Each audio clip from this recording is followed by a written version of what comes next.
Hello, and welcome to the Sleepy Brainist, where we gently drift into the mysterious corners of your mind. Tonight, we're heading into a very special part of your brain, the prefrontal cortex. It's the wise, thoughtful guide behind your decisions, your dreams, your focus, and even your sense of self. Before we begin, I'd love to know, where in the world are you watching from tonight? Let me know in the comments below. Whether you're curled up in London, resting in Rio, or listening from a quiet cabin in the mountains, I'm glad you're here. Now close your eyes if you'd like, breathe deeply, and let's take a peaceful journey through the most curious part of your mind. Imagine you're sitting in the cockpit of an airplane, surrounded by blinking lights and quiet, humming controls. Outside the windows is the vast sky of your consciousness, stretching endlessly. And right there in the pilot's seat, not loud or commanding, but calm and ever watchful, is your prefrontal cortex. This small, wrinkled area at the very front of your brain is often called the executive of the mind. It's not the biggest part of the brain, but in many ways, it's the wisest. It doesn't shout or demand attention like some of the older, more emotional parts of the brain. Instead, it listens. It observes. It gently guides your thoughts, your actions, your choices, like a silent captain steering a great ship through fog and stars. From the moment you open your eyes in the morning, your prefrontal cortex is already at work. It helps you decide whether to hit snooze or get out of bed. It quietly calculates how much time you have before your first task. It remembers what you need to do, what you care about, and even who you are. Not in a loud, flashy way, but like a thoughtful friend handing you a list, softly reminding you, this is important, and this, and this. It's also the part of your brain that lets you pause, to breathe before you speak, to think before you act. Without it, we'd be all reaction and no reflection, driven by urges, pulled by emotions, easily lost in storms of impulse. But with it, we can consider the future. We can hold on to long-term goals, even when short-term temptations whisper in our ears. This area of your brain is constantly balancing priorities. It's deciding what to pay attention to and what to let fade into the background. When you choose to focus on a single voice in a crowded room, or when you push aside distractions to complete something meaningful, it's your prefrontal cortex working behind the scenes, filtering, organizing, protecting your attention like a lighthouse in the dark. And it's not only about focus, it's also deeply involved in how we think about ourselves. When you reflect on your past, or imagine your future, or ask yourself why you feel a certain way, that quiet self-awareness is powered by this special part of your brain. It allows you to step back, observe your thoughts, and even change them. It gives you the strange and beautiful ability to think about thinking. In many ways, this part of the brain is what allows us to be truly human. Other animals have powerful instincts and quick reactions, but the prefrontal cortex gives us something more: the ability to resist, to plan, to dream. It gives us time to pause, to redirect, to choose a different path. Even in the middle of chaos, it offers a small stillness, a quiet space where awareness can grow. And what's even more incredible is how interconnected it is. The prefrontal cortex is always talking with other parts of the brain, receiving emotional input from the amygdala, processing memories from the hippocampus, coordinating with motor regions to carry out complex tasks. It's like the conductor of an enormous orchestra, gently waving its baton, making sure each section plays in harmony. Sometimes, though, that harmony is disrupted. Stress, lack of sleep, trauma, they all make it harder for the prefrontal cortex to do its job. The pilot becomes overwhelmed. The filters weaken. Focus becomes foggy. Decisions feel harder. But the amazing thing is, this part of the brain is resilient. It can be strengthened. Like a muscle, it grows with use. Every time you choose patience over anger, focus over distraction, wisdom over impulse, you're training it, gently encouraging it to guide you more clearly tomorrow. Even now, as you listen to these words, your prefrontal cortex is quietly at work.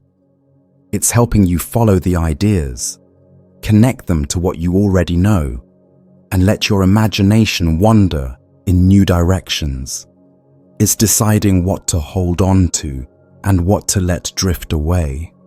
All of this happening beneath the surface, silent, soft, and powerful. And the most beautiful part, it never stops learning. Even in stillness, even in rest, even in sleep, it's preparing, reorganizing, resetting. So when you wake up tomorrow, it's ready to help you begin again. Somewhere inside your mind, a subtle tug-of-war is always taking place. On one side, there are impulses, quick, loud, emotional flashes that rise up from deep within your brain. They're ancient, instinctive, and fast. They want things now: pleasure, comfort, revenge, escape. On the other side is a softer voice, one that rarely yells. It's thoughtful, patient, quiet. It's the voice of self-control. And that voice is shaped, molded, and strengthened by your prefrontal cortex. This part of your brain sits right behind your forehead, watching the world from a higher vantage point. It sees not only what is, but what could be. It's aware not just of the present moment, but of consequences, patterns, and outcomes that stretch far into the future. And when an impulse rises, whether it's the urge to lash out in anger, to procrastinate, to give in to a craving, the prefrontal cortex leans in, not to suppress the emotion entirely, but to pause, to ask gently, is this what you really want? Self-control isn't about denying yourself joy or silencing your feelings. It's about awareness, the space between a stimulus and a response. And within that space, sometimes barely noticeable, is the miracle of choice. That space is where the prefrontal cortex quietly lives. It takes in signals from the more reactive parts of your brain, like the amygdala, and says, wait, let's think this through. That pause, though small, changes everything. It gives you the ability to say no when your body is saying yes. It allows you to walk away from arguments, to hold your tongue, to sit with discomfort, rather than immediately fixing it with distraction. It allows you to become the kind of person you actually want to be, not just someone reacting to the world, but someone shaping their own behavior with intention. This process is happening all the time. Every time you resist checking your phone one more time. Every time you keep working when you'd rather stop. Every time you choose a gentle word over a harsh one. These moments may seem small, but inside your brain, they're enormous. The prefrontal cortex is lighting up, strengthening neural connections, becoming just a little bit more efficient at guiding your actions with grace. But it's not always easy. Self-control takes energy. It's like a battery that can run low, especially when you're tired, stressed, or overwhelmed. That's why your willpower might feel strong in the morning and weak at night. Your prefrontal cortex is doing a lot, juggling attention, emotions, memory, and decision-making all at once. And when it's overworked, the older, more primitive parts of your brain begin to take the lead. That's when we act on impulse, not because we're weak, but because the quiet conductor is simply too tired to keep the orchestra in tune. Still, the beauty of the human brain is that it can change. The more you practice self-control, the more you build it. Each time you make a decision that aligns with your long-term values, your prefrontal cortex lays down stronger pathways. And over time, those pauses become more natural, more automatic. The gap between impulse and action widens, allowing you to step into it with awareness. You can also help it along. Sleep, for instance, is vital for self-regulation. So is nutrition. So is simply giving yourself moments of stillness where the brain can rest, recharge, and reflect. The prefrontal cortex doesn't thrive in chaos. It needs quiet. It needs space. It needs kindness. Even our emotions, which can seem like the enemies of self-control, are actually essential to it. The prefrontal cortex doesn't shut them down. It listens to them. It asks what they're trying to say, and then it helps decide how best to respond. In this way, self-control isn't a battle between emotion and reason. It's a conversation between them. And when that conversation is balanced, thoughtful, and loving, something amazing happens. We begin to respond to life rather than react to it. In children, the prefrontal cortex is still developing. That's why they can be impulsive or easily frustrated. But even in adulthood, this area continues to evolve. You are never too old to grow in self-awareness, never too set in your ways to become more gentle with yourself, more thoughtful in your choices, more at peace with your desires. Think of the prefrontal cortex as a quiet guardian, not a harsh judge, but a wise mentor. It doesn't force you into perfection. It invites you into patience. It helps you say, "Not now," so you can say yes to something deeper later. And in those small, invisible moments where you choose presence over reaction, stillness over chaos, your brain becomes a little more peaceful, a little more yours.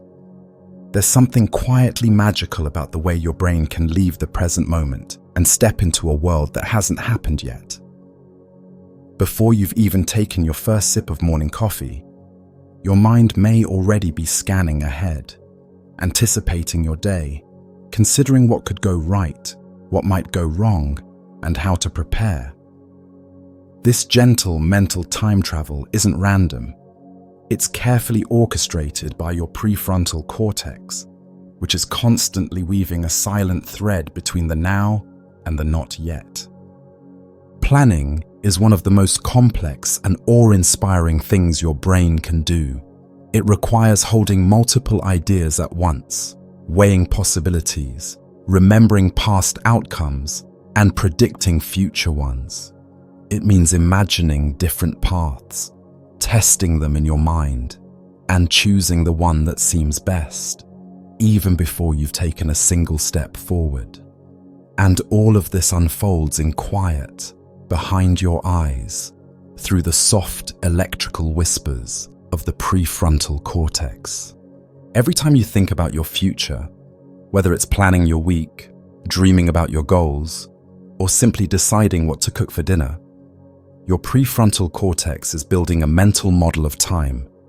It organizes tasks not just by what they are, but by when they need to happen.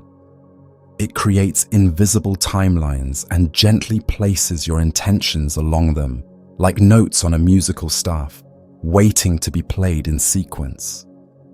This ability is deeply human. It allows us to build civilizations, raise families, write books, and create art. It's what lets you save money for something meaningful, or wake up early to pursue a dream that hasn't yet become real. But this gift also comes with weight, because imagining the future means sometimes worrying about it. It means carrying the uncertainty of what might happen and all the responsibility that planning brings. The prefrontal cortex is always balancing this tension between vision and anxiety, between hope and preparation. It tries to show you not just what's possible, but also what's wise. It draws on memories to forecast what might come next. And not just practical memories, like schedules or deadlines, but emotional ones too. It remembers how it felt when something worked out, and when it didn't. It gently colors your expectations with the emotions of your past. And so, the future you imagine is never neutral. It's shaded with experience. When you've been hurt, your prefrontal cortex may become cautious, protective. When you've been inspired, it opens more freely, more playfully. It listens to your history and adjusts its forecasts. And yet, even when the past is heavy, it still whispers the question, what if? What if you tried again? What if this time was different? The act of planning isn't just practical, it's deeply creative. It requires you to imagine outcomes that don't yet exist. Your prefrontal cortex lets you mentally simulate entire scenarios, conversations, projects, travels, risks, without moving a single muscle. You can try something out in your mind, feel how it fits, and decide if it's worth pursuing. This mental rehearsal is a kind of quiet genius. It saves energy. It reduces harm. It lets you experiment in a space where failure is safe. At the same time, the prefrontal cortex must also keep you grounded. It can't let you get lost in fantasy forever. So it coordinates with other regions of your brain to track reality, bringing you back when your mind drifts too far. It says, this is the idea, now let's map out the steps. It helps break down overwhelming goals into manageable actions.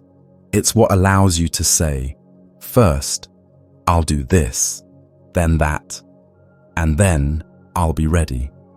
This process doesn't always feel linear. Planning can be messy. Sometimes you loop through the same thoughts over and over. Sometimes you imagine something big and then shrink it down to something more manageable. Other times, you surprise yourself by going further than you thought you could. All of this is part of the dance, the way the prefrontal cortex slowly brings order to chaos. And it doesn't do it alone. It consults the limbic system, the emotional center of the brain, to see how your body feels about each plan. It checks with the memory centers, making sure you're not repeating mistakes. It even pauses when you're unsure, allowing you space to reflect before committing. In this way, planning is not rigid, it's fluid, responsive, a conversation between many parts of your mind. When you're in a quiet moment, maybe lying in bed, or watching the sky change colors, your prefrontal cortex often becomes more active.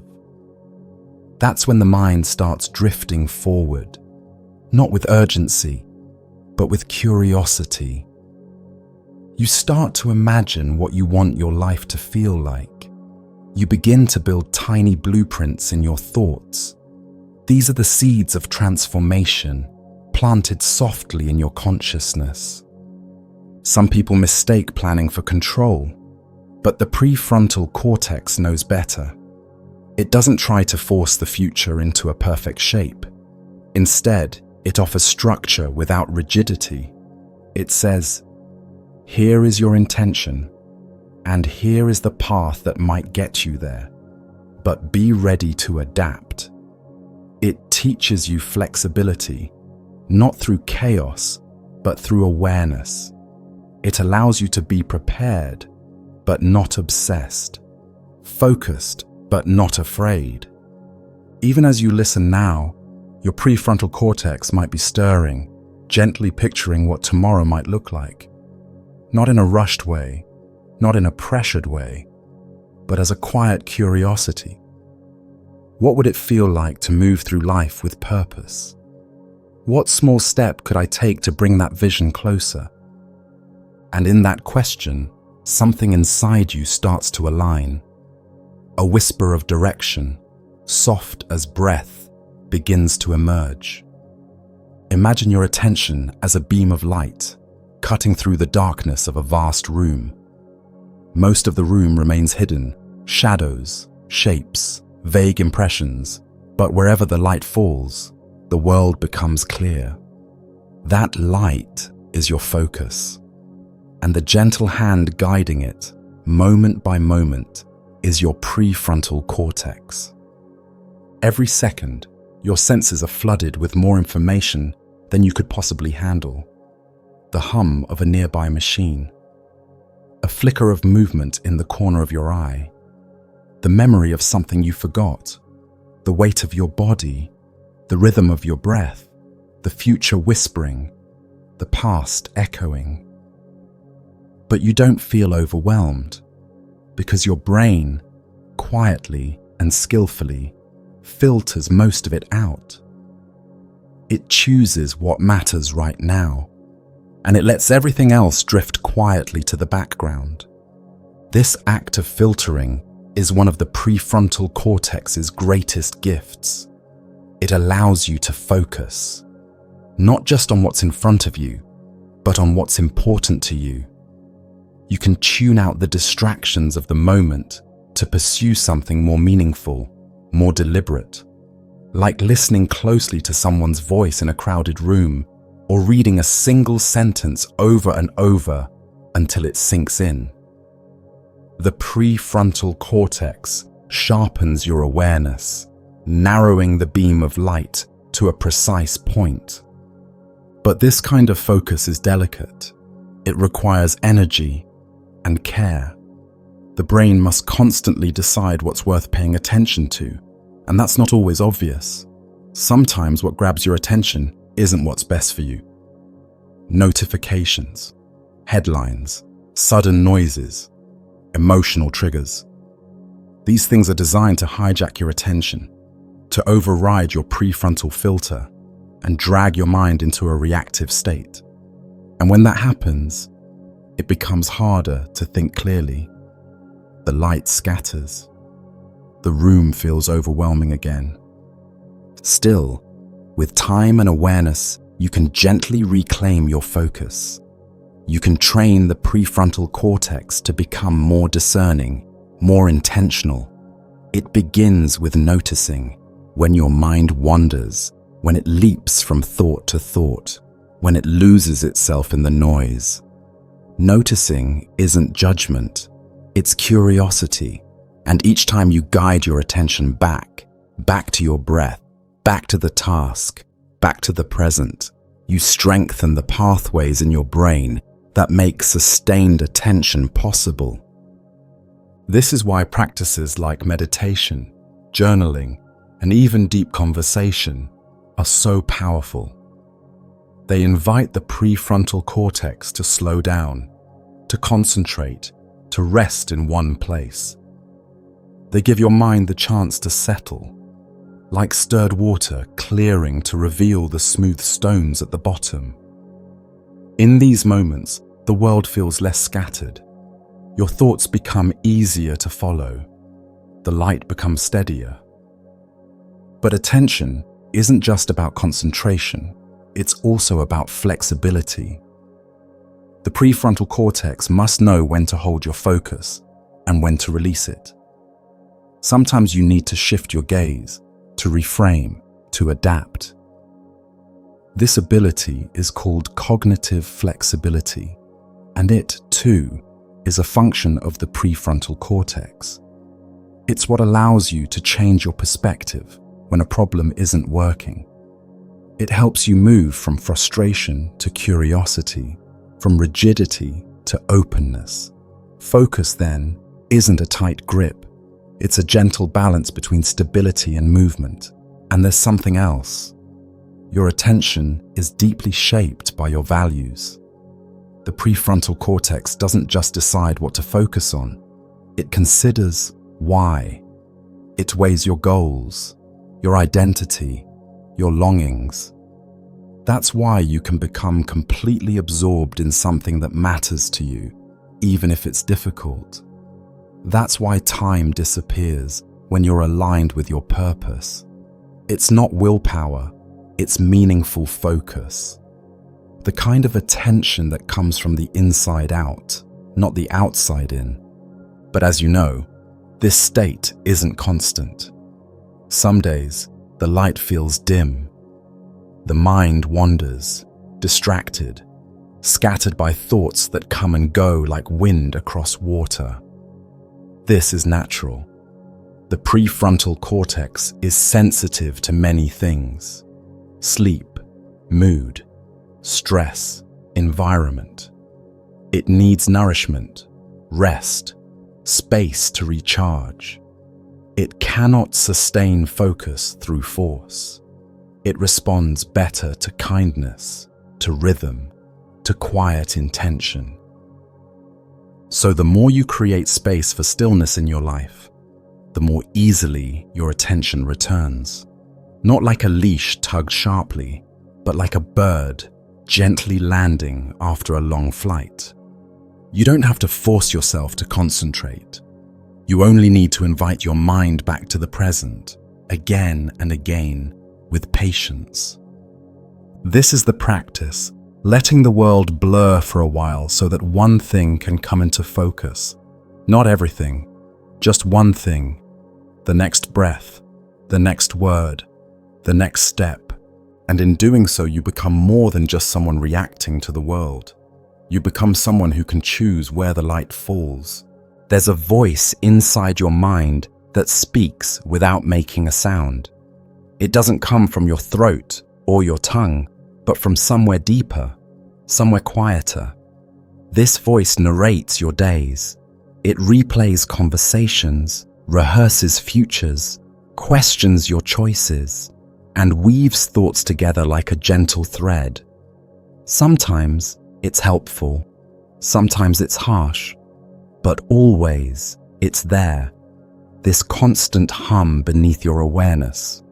This is your inner dialogue, and the part of your brain that helps shape it, sculpt it, and listen to it is the prefrontal cortex. Unlike the louder, emotional voices that rise from older parts of the brain, this one is more deliberate.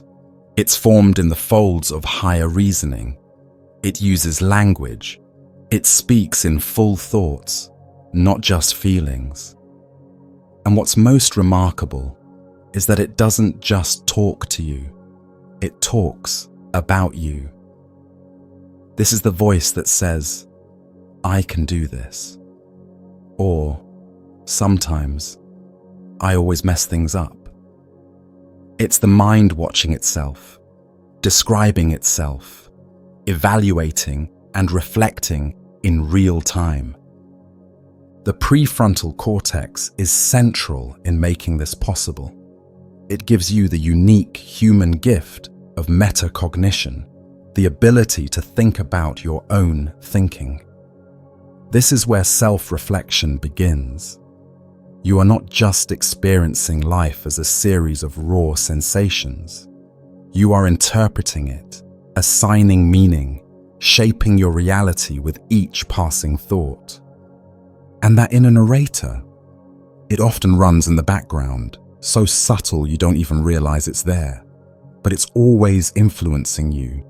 When you feel hesitation before taking a risk, it might be because that voice whispered a warning. When you feel pride after completing something difficult, it's that same voice affirming your effort. It shapes your sense of identity over time. The stories it repeats become the stories you believe. Some of these stories are kind, others are not. And the prefrontal cortex doesn't judge them. It simply keeps playing them until something inside you begins to question, where did this thought come from? That question alone is a moment of clarity. It's the prefrontal cortex shining a light on the machinery of the mind, asking not just what you think, but why. In this way, your inner dialogue is a kind of self-programming. You narrate your experiences, and those narratives influence how you behave, how you feel, even how your body responds. When the inner voice is compassionate, the body softens, the heart opens, the breath slows. When the voice is critical or fearful, the body tightens, the chest aches, the world feels heavier. And yet, this voice is not fixed. The beauty of the prefrontal cortex is that it allows you to rewrite the script. It lets you catch a thought mid-sentence and say, wait, is that really true?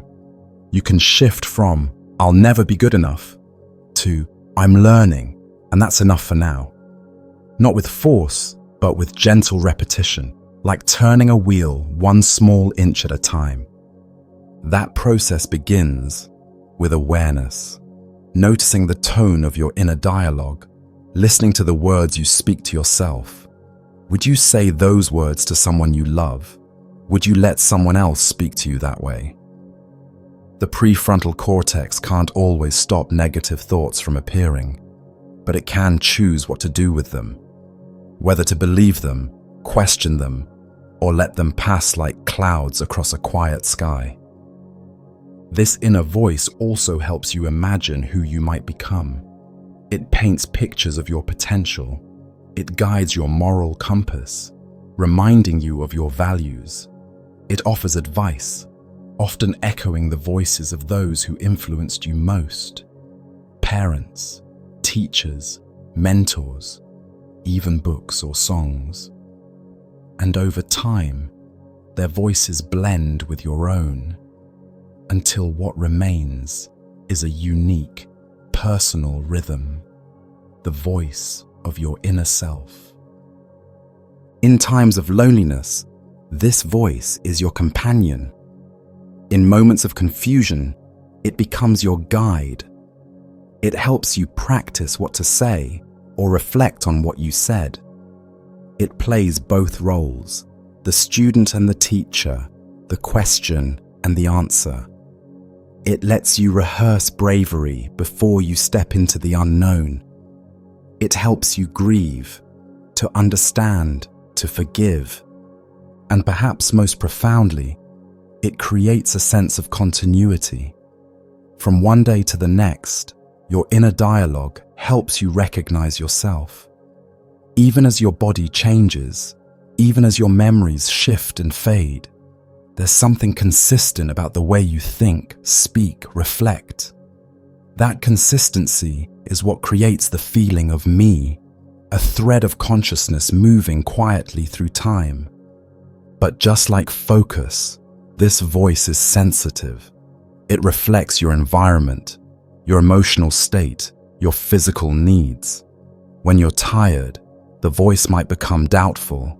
When you're stressed, it might become frantic or impatient.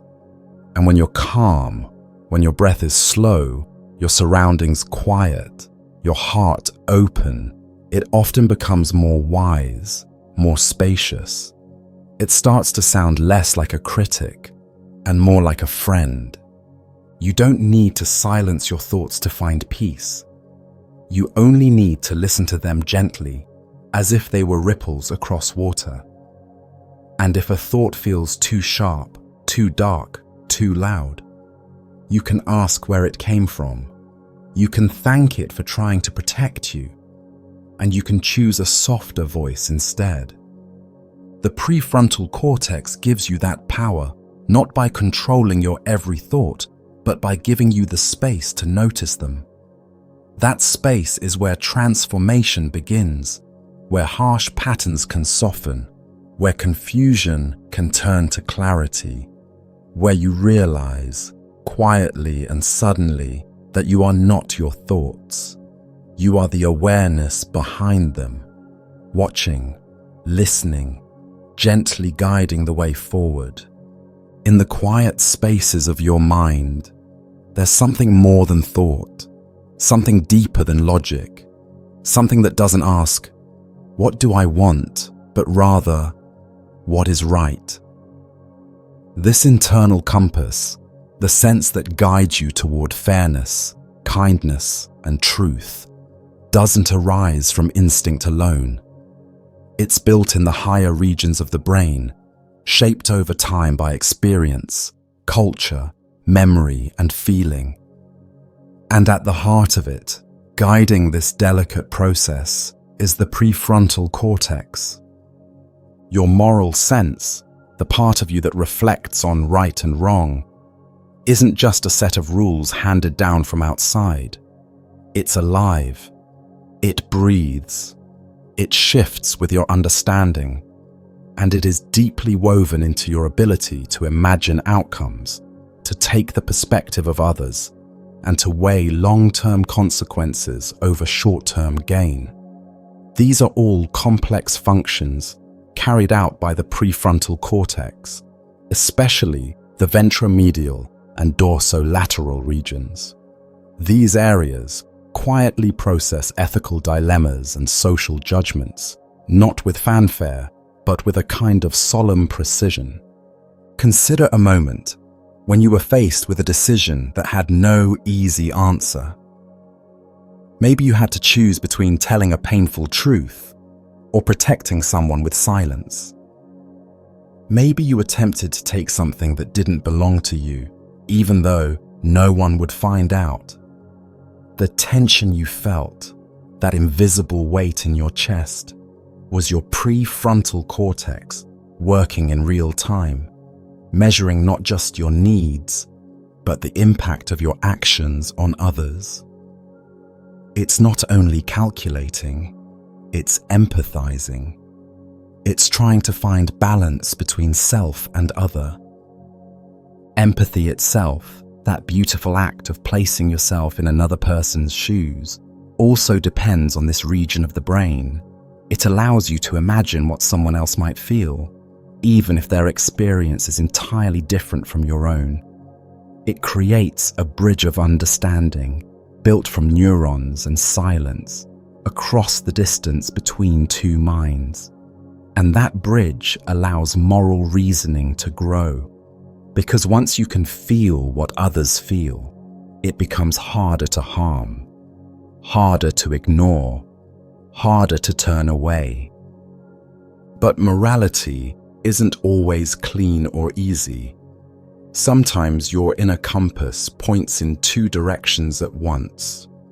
You may want to protect someone you love, but also tell the truth. You may want to follow the rules, but also listen to your heart.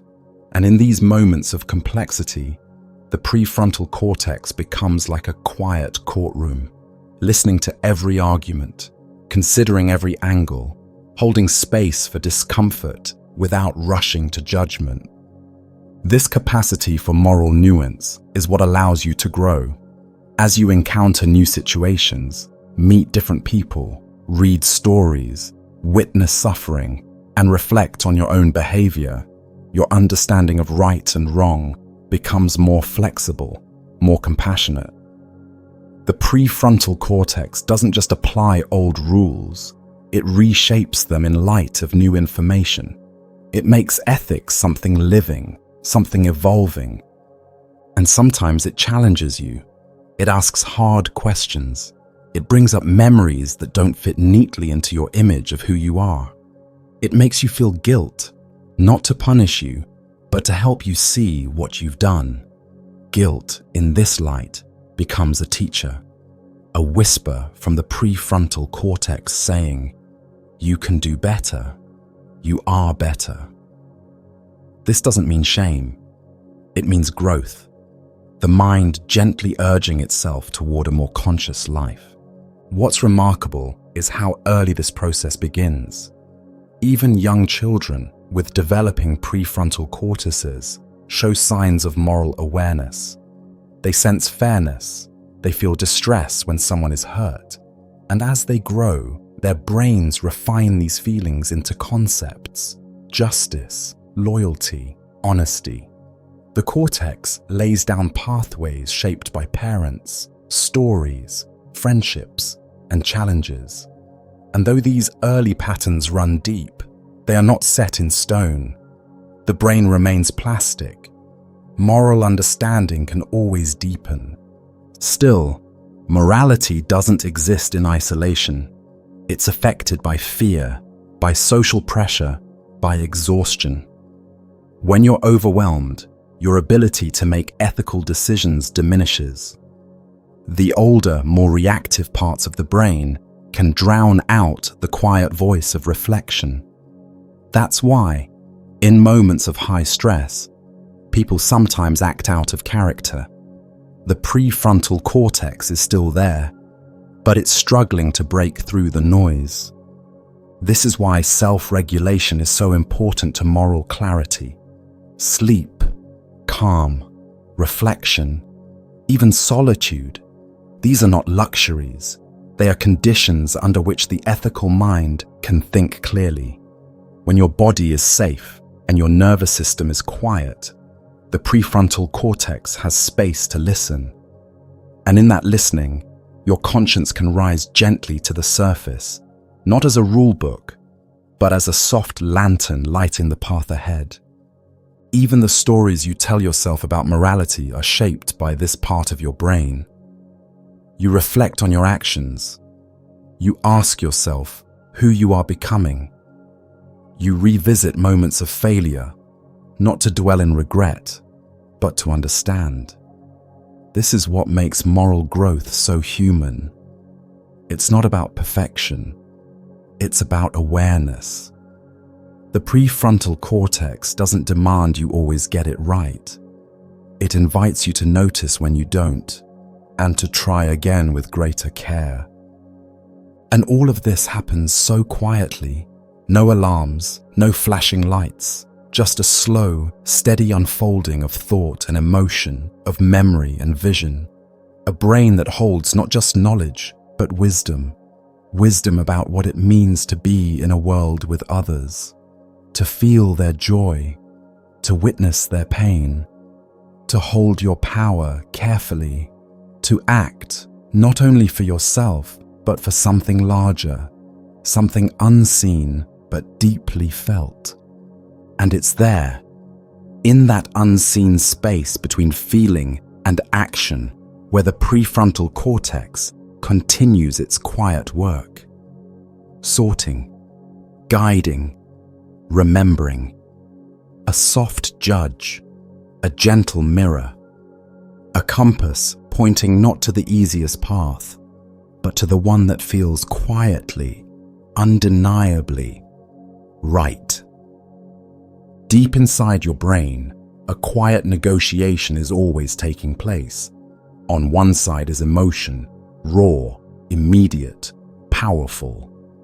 On the other is reason, calm, measured, deliberate. These two forces aren't enemies. They're partners, speaking in different languages, each trying to protect you in their own way. And standing between them, trying to translate, to mediate, to choose, is the prefrontal cortex. This small area at the front of your brain is often described as the seat of rational thinking, the planner, the decision maker. But what's often overlooked is that it's also the bridge between feeling and thought. When you feel something intensely, whether it's joy, anger, fear, or sorrow, that signal doesn't just rise and pass like a wave. It's routed through many different systems. The amygdala might fire first, sensing a threat or an opportunity. But it's the prefrontal cortex that decides what to do next. And this is where the delicate balance unfolds. The prefrontal cortex doesn't suppress emotion, it listens to it. It hears the fear and considers its message. It feels the sadness and asks why it's there. It notices the excitement and wonders what it means. Emotions are signals, rich with information. They carry the wisdom of your body, the echoes of your past, the instinctive pull of survival. But without reflection, those signals can become overwhelming. That's where the prefrontal cortex steps in. Not to silence the storm, but to steer the ship through it. Imagine feeling anger rise suddenly inside you. Your heart beats faster, your muscles tense, words rush to the tip of your tongue. This is the emotional brain preparing for action. But if you pause, even for a second, your prefrontal cortex enters the scene. It evaluates, is this anger justified? Is it helpful? What will happen if I say what I'm thinking? Will this serve me or hurt me? These aren't loud questions. They happen below the surface, almost invisibly. But they are powerful. They turn a moment of reaction into a moment of choice. This ability to pause, to reflect before responding, is not just a mental trick. It's a physical process, built into the neural pathways between your limbic system and your prefrontal cortex. The stronger these pathways, the more easily you can respond to emotion with wisdom instead of instinct. And like any pathway, they grow stronger with use. Every time you take a breath before reacting, you're training your brain to do it again. You're building a pattern of inner peace, one moment at a time. But the conversation goes both ways. Just as your prefrontal cortex helps you regulate emotion, your emotions influence your thoughts. A fearful brain will often predict danger, even when none is present. A joyful mind will see opportunity in the smallest things. Your prefrontal cortex takes these emotional cues and builds narratives around them. This is why the same situation can feel entirely different depending on your state of mind. Emotion colors thought. It gives it texture, urgency, warmth. Without it, our thoughts would be cold, lifeless, detached from meaning. This interplay is especially evident in decision-making. Many people believe that the best decisions are made without emotion. But neuroscience tells a different story. When the emotional centers of the brain are damaged, people struggle to make even simple choices. They can weigh the facts, analyze the outcomes, but they can't feel what matters. And without that feeling, decisions become hollow, aimless, paralyzed by logic without direction. So the prefrontal cortex doesn't push emotion away. It integrates it. It takes what you feel and places it within a larger context. Your goals, your values, your memories. It asks not just, what do I want right now, but what will matter tomorrow? What aligns with who I want to be?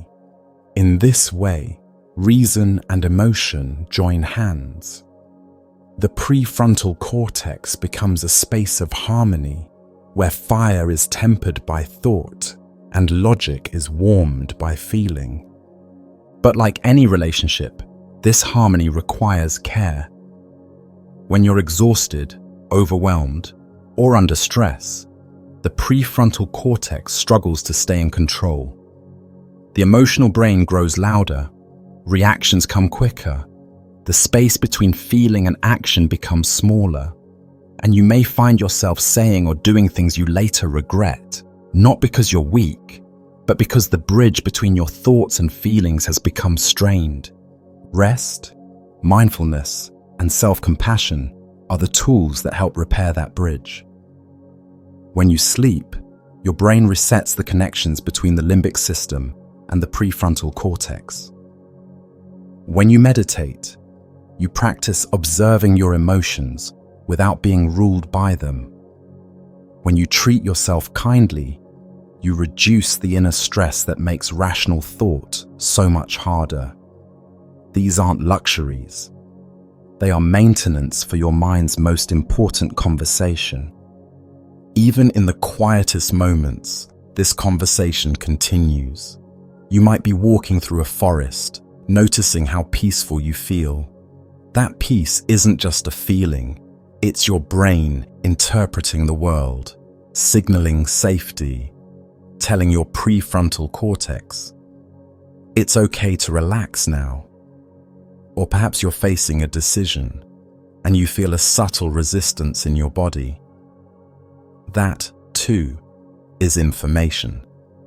Emotion offering insight, asking for attention.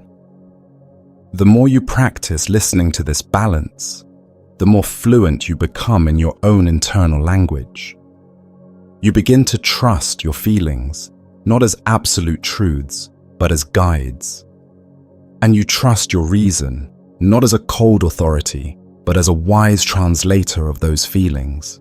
Together, they help you navigate life not with certainty, but with understanding. Not with control, but with clarity. Not with perfection, but with presence. There is a place inside your mind where ideas are born, not from logic alone, and not from emotion, but from the strange space in between.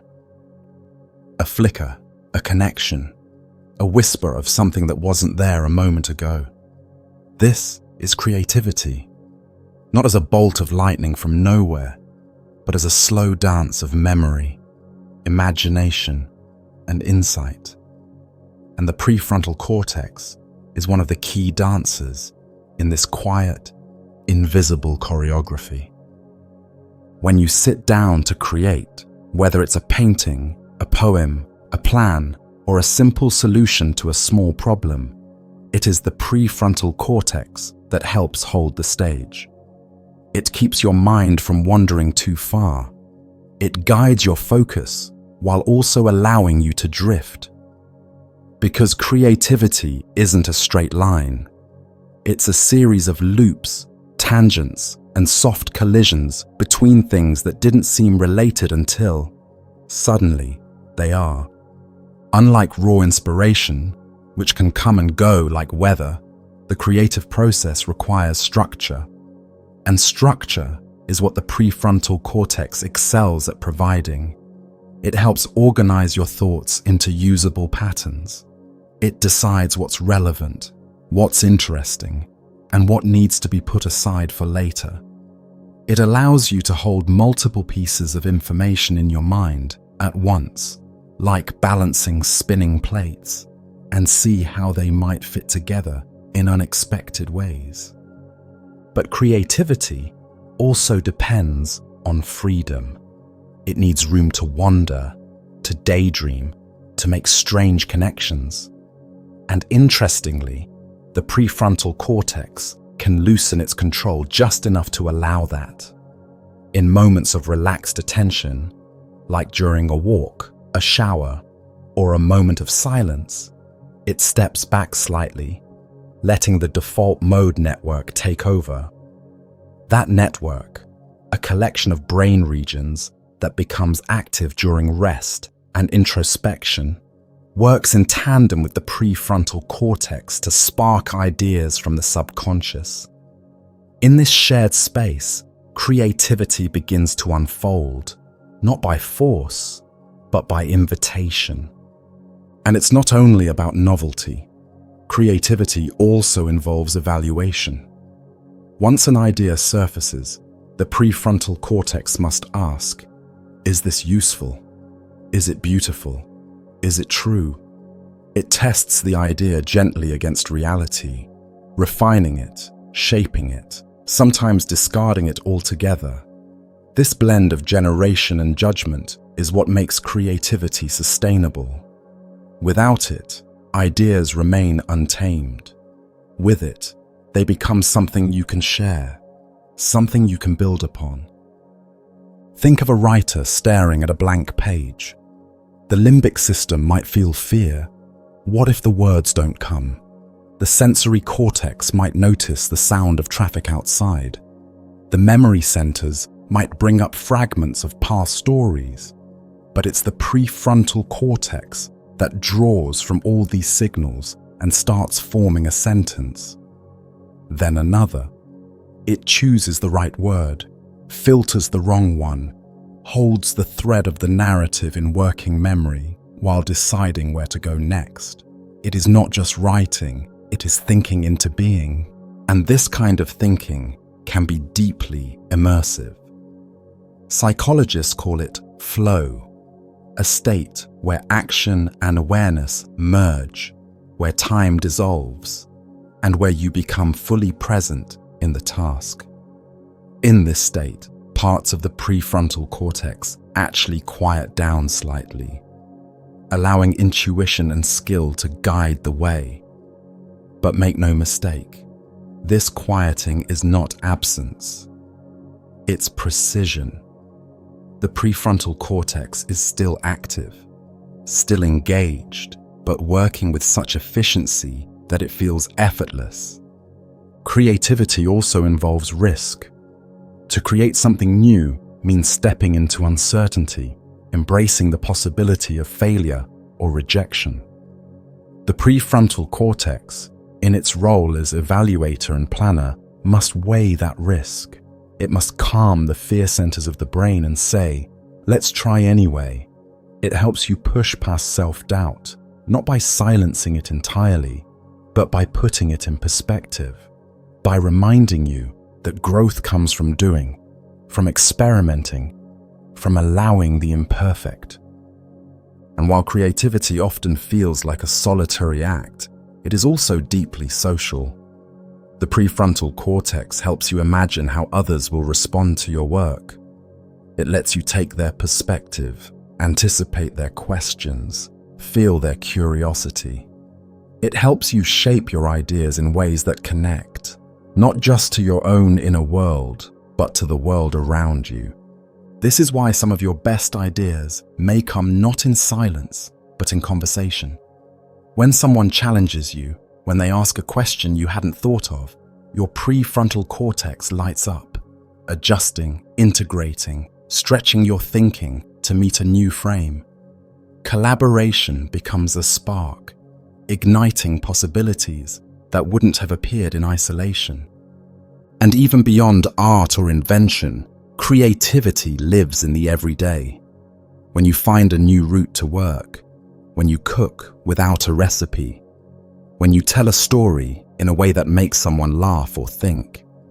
These moments are all acts of creation, supported and shaped by the gentle work of the prefrontal cortex.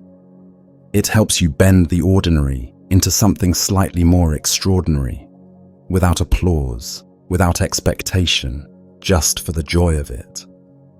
What's most beautiful is that creativity isn't something you have or don't have. It's something you can practice. The more you use it, the more pathways your brain builds to support it. The prefrontal cortex learns from every attempt. It remembers what worked and what didn't. It becomes more agile, more willing to explore, more attuned to the patterns beneath the surface. And in time, those patterns become familiar. Ideas come more easily. You trust your instincts more. You give yourself permission to play. And through that play, the mind reveals something not just new, but deeply true. Something that was waiting in the quiet corners of thought until you gave it space to come alive. There is a peculiar kind of stillness that arises when the mind begins to wander. You're not solving a problem. You're not completing a task. You're just floating. Perhaps you're gazing out the window or letting your thoughts drift as you walk a familiar path. On the surface, it looks like nothing is happening, but inside, something gentle and mysterious is unfolding. The brain is entering what scientists call the default mode network, and at the center of this quiet hum of introspection, the prefrontal cortex is playing a subtle essential role. Contrary to what the name suggests, the default mode network is anything but passive. It's a deeply active, inward-looking state. This is where the brain turns its attention away from the external world and begins to explore the inner landscape, memories, dreams, regrets, hopes. And in this mental terrain, the prefrontal cortex helps make sense of it all. It organizes the fragments. It builds connections. It searches for meaning, not in the noise of the outside world, but in the gentle current of internal thought. Daydreaming is one of the most common entry points into this mode.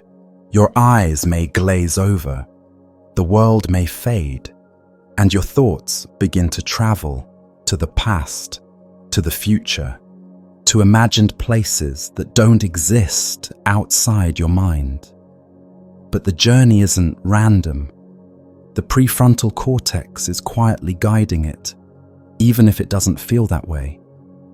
It helps you drift, yes, but along pathways that reflect your memories, your values, your unresolved questions.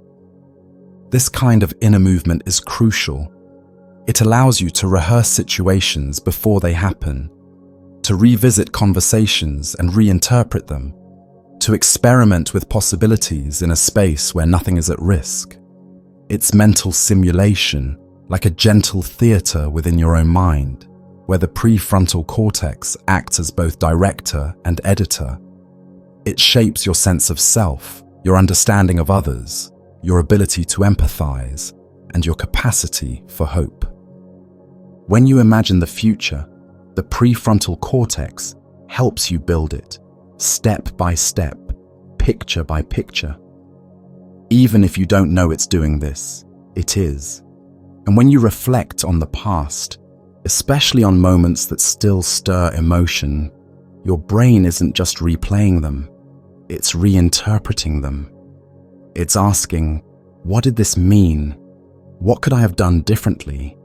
What does this say about who I am now? These are not just idle musings. They are the foundations of self-awareness. And the prefrontal cortex is right there, connecting thoughts like constellations in the sky of your mind. The default mode is also where stories live. You tell yourself stories all the time about your identity, your relationships, your purpose. These stories aren't fixed. They're shaped and reshaped by reflection. And the more space you give them, the more the prefrontal cortex can work its quiet magic, revising old narratives, softening painful memories, discovering new meaning in forgotten corners of your past. Interestingly, this inner wandering is not always peaceful. Sometimes it brings discomfort. Your thoughts may spiral into anxiety or rumination. You may find yourself replaying mistakes, predicting worst-case scenarios, or doubting your worth. The same brain regions that support imagination can also stir worry, but the difference lies in awareness. When the prefrontal cortex is active and engaged, it can gently steer the mind away from self-criticism and toward understanding. It can say, let's look at this differently, or maybe there's more to this feeling than fear. And that's why mindful daydreaming, if we can call it that, is such a delicate art. It's not about forcing the mind into silence. It's about letting it speak freely and listening with openness. The prefrontal cortex thrives in this space. It doesn't need constant focus or hard thinking. It needs time. It needs space. It needs permission to drift and return again, like a tide pulling in quiet treasures from the sea of unconscious thought. What's even more fascinating is how this default mode connects to creativity. Some of the most brilliant insights, inventions, and works of art began as quiet, wandering thoughts, not structured, not goal-oriented, just a moment of stillness when an idea bubbled up from nowhere. But it wasn't from nowhere. It was from within, from that subtle interplay between memory, emotion, and foresight. From the prefrontal cortex watching the dream unfold and whispering, "That could be something." And the brain remembers these moments. It learns from them. Each time you allow yourself to be still, not just physically but mentally, you're training your mind to tolerate uncertainty, to explore it, to rest within it without needing to solve or escape it. This kind of rest isn't lazy, it's nourishing.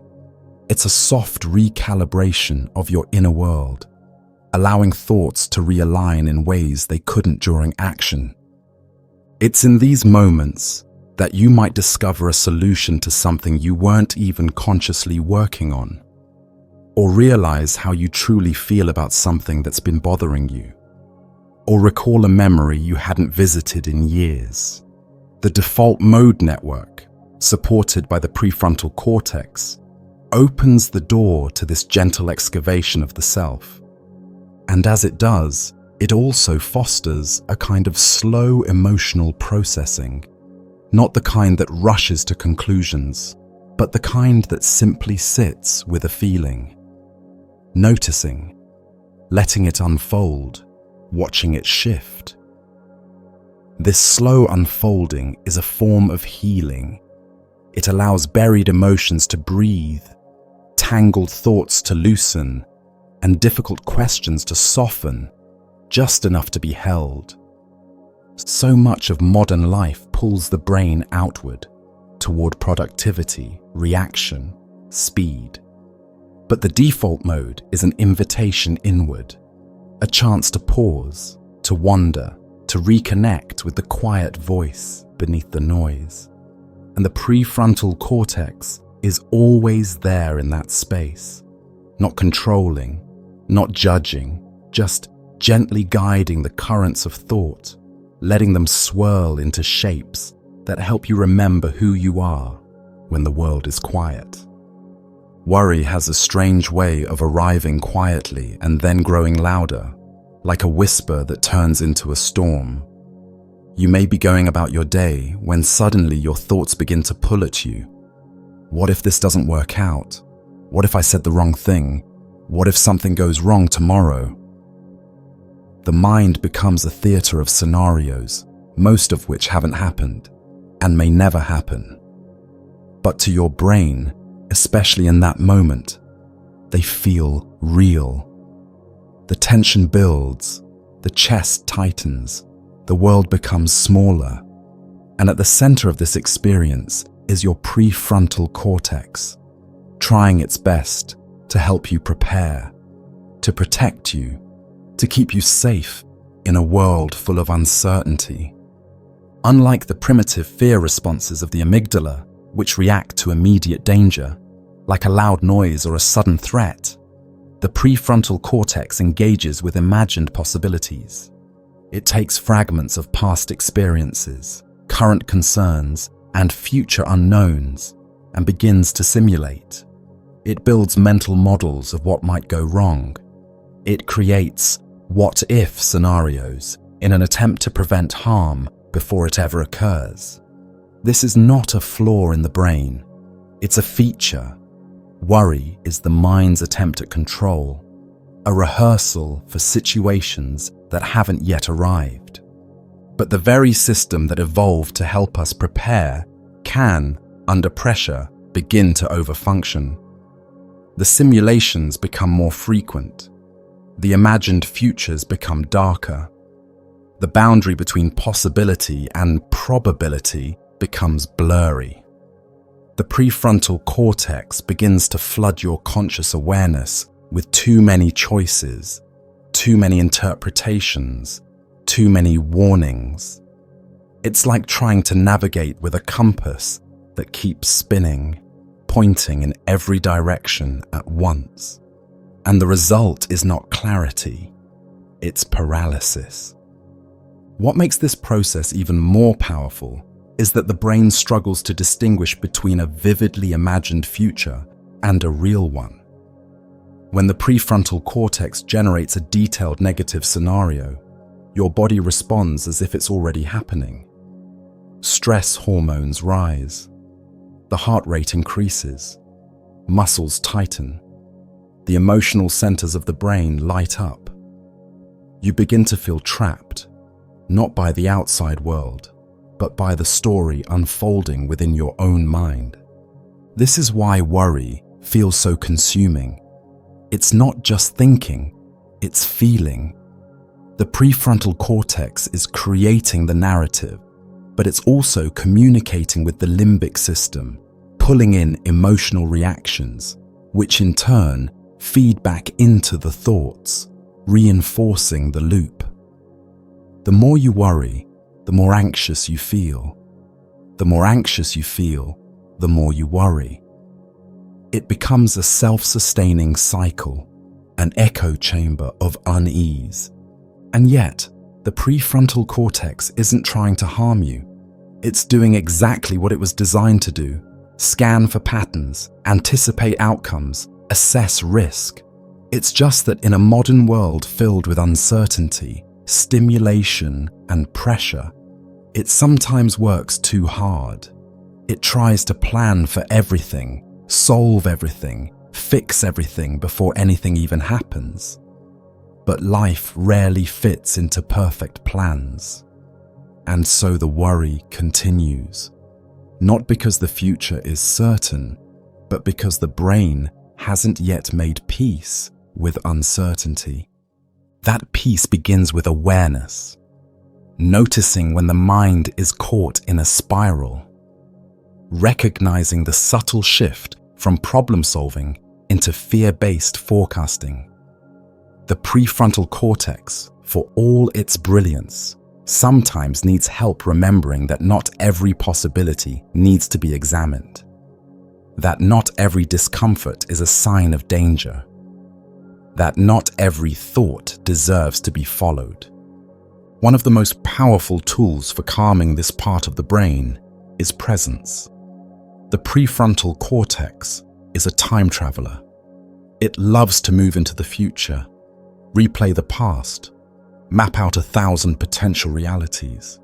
But when you return to this moment, this breath, this sound, this sensation, you interrupt the spiral. You bring the thinking mind back to where the body already is. And in that space, the urgency of worry begins to soften. Breathing helps, not just because it calms the body, but because it gives the prefrontal cortex something simple and rhythmic to anchor to. Journaling helps. Putting thoughts into words can reduce their intensity and give structure to what once felt chaotic. Talking with someone who listens without judgment can also help, because it invites the prefrontal cortex into a different mode, not forecasting but reflecting, not planning but processing. In time, the brain learns. It learns that not all uncertainty is dangerous. It learns that some questions don't need answers right away. It learns that safety can exist even when outcomes are unknown. The prefrontal cortex becomes less of a guard dog and more of a quiet guide. Still alert, still thoughtful, but no longer frantic. It also helps to understand that worry often targets what matters most to you. You don't worry about things you don't care about. The very presence of anxiety is a sign of something meaningful, a value, a hope, a dream, a relationship. The brain is trying to protect what you love, even if it sometimes goes too far. So instead of fighting worry, you can begin to listen to it with kindness. You can ask it gently, "What are you trying to protect? What do you need me to understand?" Through this compassionate inquiry, the prefrontal cortex shifts again. It moves from fear into insight, from panic into purpose. It begins to organize your worries, separating signal from noise.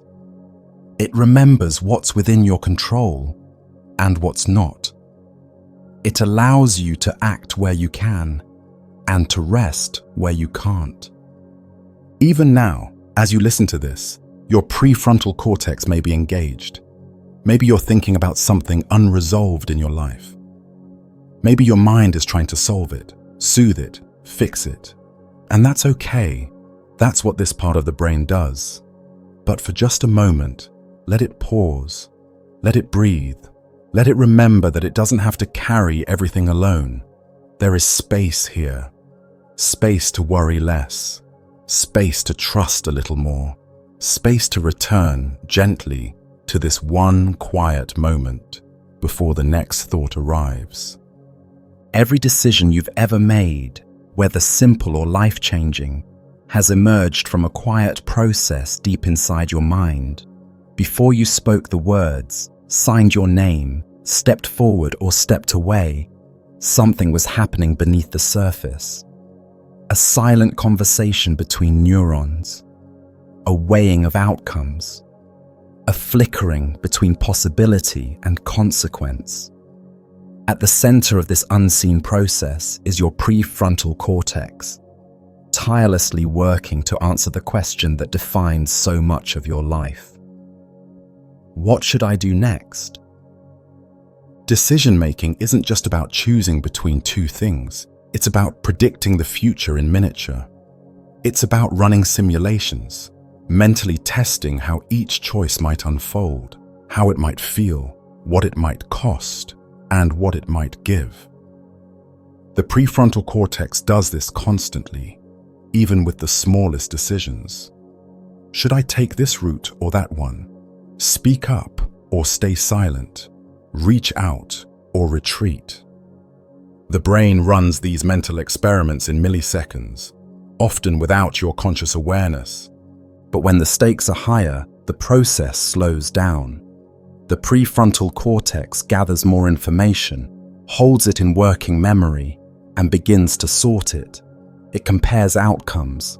It recalls past experiences that feel similar. It listens to the emotional signals rising from the limbic system. Do I feel excited? Nervous? Is something off? These emotional inputs aren't interruptions. They are part of the process. The prefrontal cortex doesn't work alone. It consults with the rest of the brain, asking not just what is right, but what feels right. This dance between logic and emotion is essential. When either one dominates too much, the quality of the decision can suffer. Cold logic without emotional context can lead to choices that are technically correct, but deeply misaligned with your values.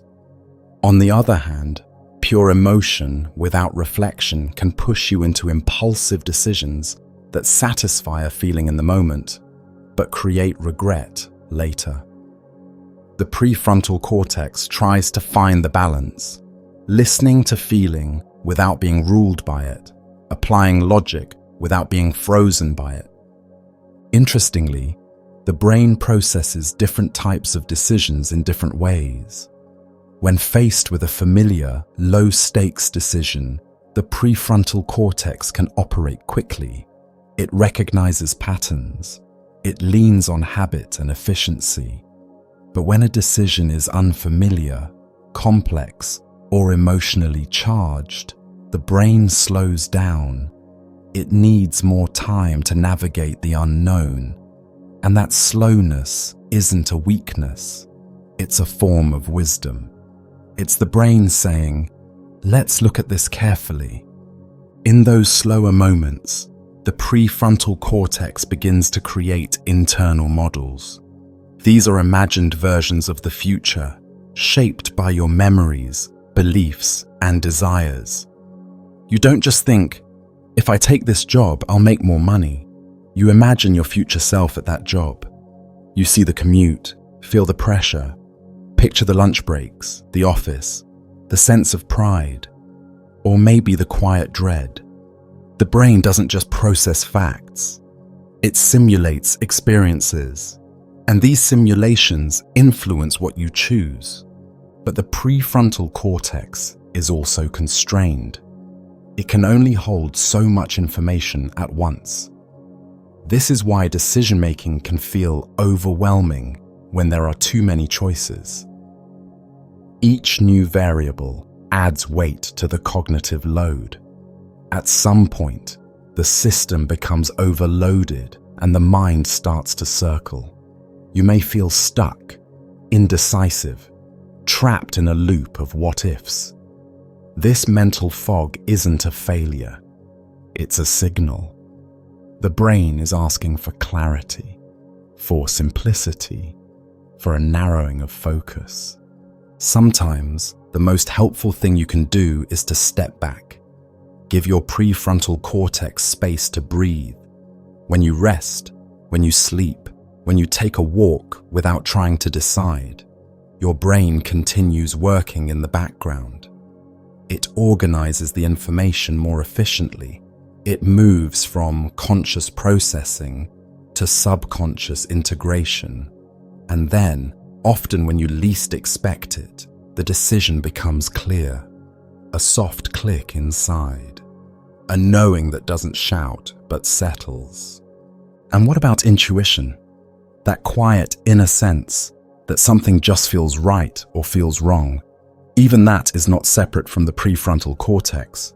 Intuition is often the result of experience that has been deeply encoded in your neural pathways, so deeply that it no longer requires conscious thought.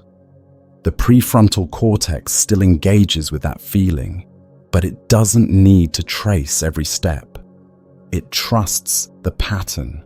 It listens to the whisper that says, "Go this way." But not all decisions feel clean. Some live in grey areas, where the right answer is unclear, where every path has its own cost. In these cases, the prefrontal cortex may struggle. It may return again and again to the same crossroads, revisiting old calculations. This is where patience becomes essential. Not every decision needs to be made quickly. Sometimes the mind needs time to grieve what it's letting go of, to accept the weight of choosing, to reconcile the uncertainty. And then there are moral decisions, choices that affect others, choices that reflect your integrity, your values, your deepest beliefs. Here, the prefrontal cortex partners with areas responsible for empathy, fairness, and self-concept. It doesn't just ask, "What will work?" It asks, "Who am I becoming if I choose this?" These are not decisions of the intellect alone. They are decisions of identity, and they shape you long after the moment has passed. It's also important to understand that the prefrontal cortex is shaped by every decision you make.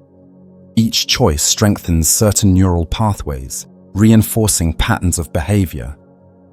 Every time you act with courage, the brain remembers. Every time you avoid something out of fear, it remembers that too. Over time, your brain builds a kind of internal map of who you are, based not just on what you believe, but on what you consistently choose. And yet, you are not bound to that map. The prefrontal cortex is malleable. You can choose differently. You can disrupt old patterns. You can become more deliberate, more present, more aligned with the person you want to be. This is perhaps its greatest power, not to control the future, but to respond to the present with awareness, to pause before choosing, to listen before acting, to ask, not just, "What should I do?" but what matters most to me now. In every moment of decision, something deep within you is unfolding, not just a conclusion, but a reflection of your inner life, your fears, your hopes, your values, your growth. And through it all, the prefrontal cortex continues its quiet, tireless work, not demanding perfection, just offering possibility. One thought at a time, one choice at a time, one small conscious step forward into the unknown. There are moments in life when something inside you changes, and the people around you notice it before you do. Maybe your tone becomes a little sharper. Maybe your gaze feels more distant. Maybe you laugh less often, or stop reaching out like you used to. Sometimes it happens after a loss. Sometimes after a trauma. And sometimes for no clear reason at all. What has shifted quietly and invisibly is the center of your personality. And often the part of the brain that holds that center, the part that makes you feel like you, is the prefrontal cortex. This small but complex region doesn't just guide your thinking, it helps define who you are.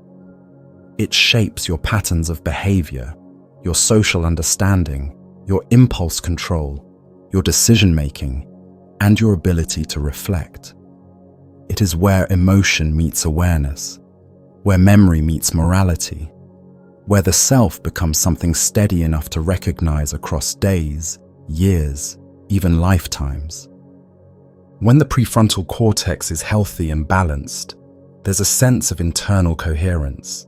You feel like yourself. Your reactions make sense. Your choices reflect your values. You feel stable, even when life is unpredictable. But when something damages or disrupts this area, through injury, stress, trauma, or disease, that coherence can dissolve.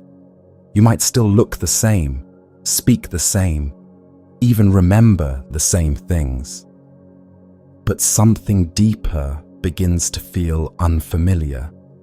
The anchor of personality loosens.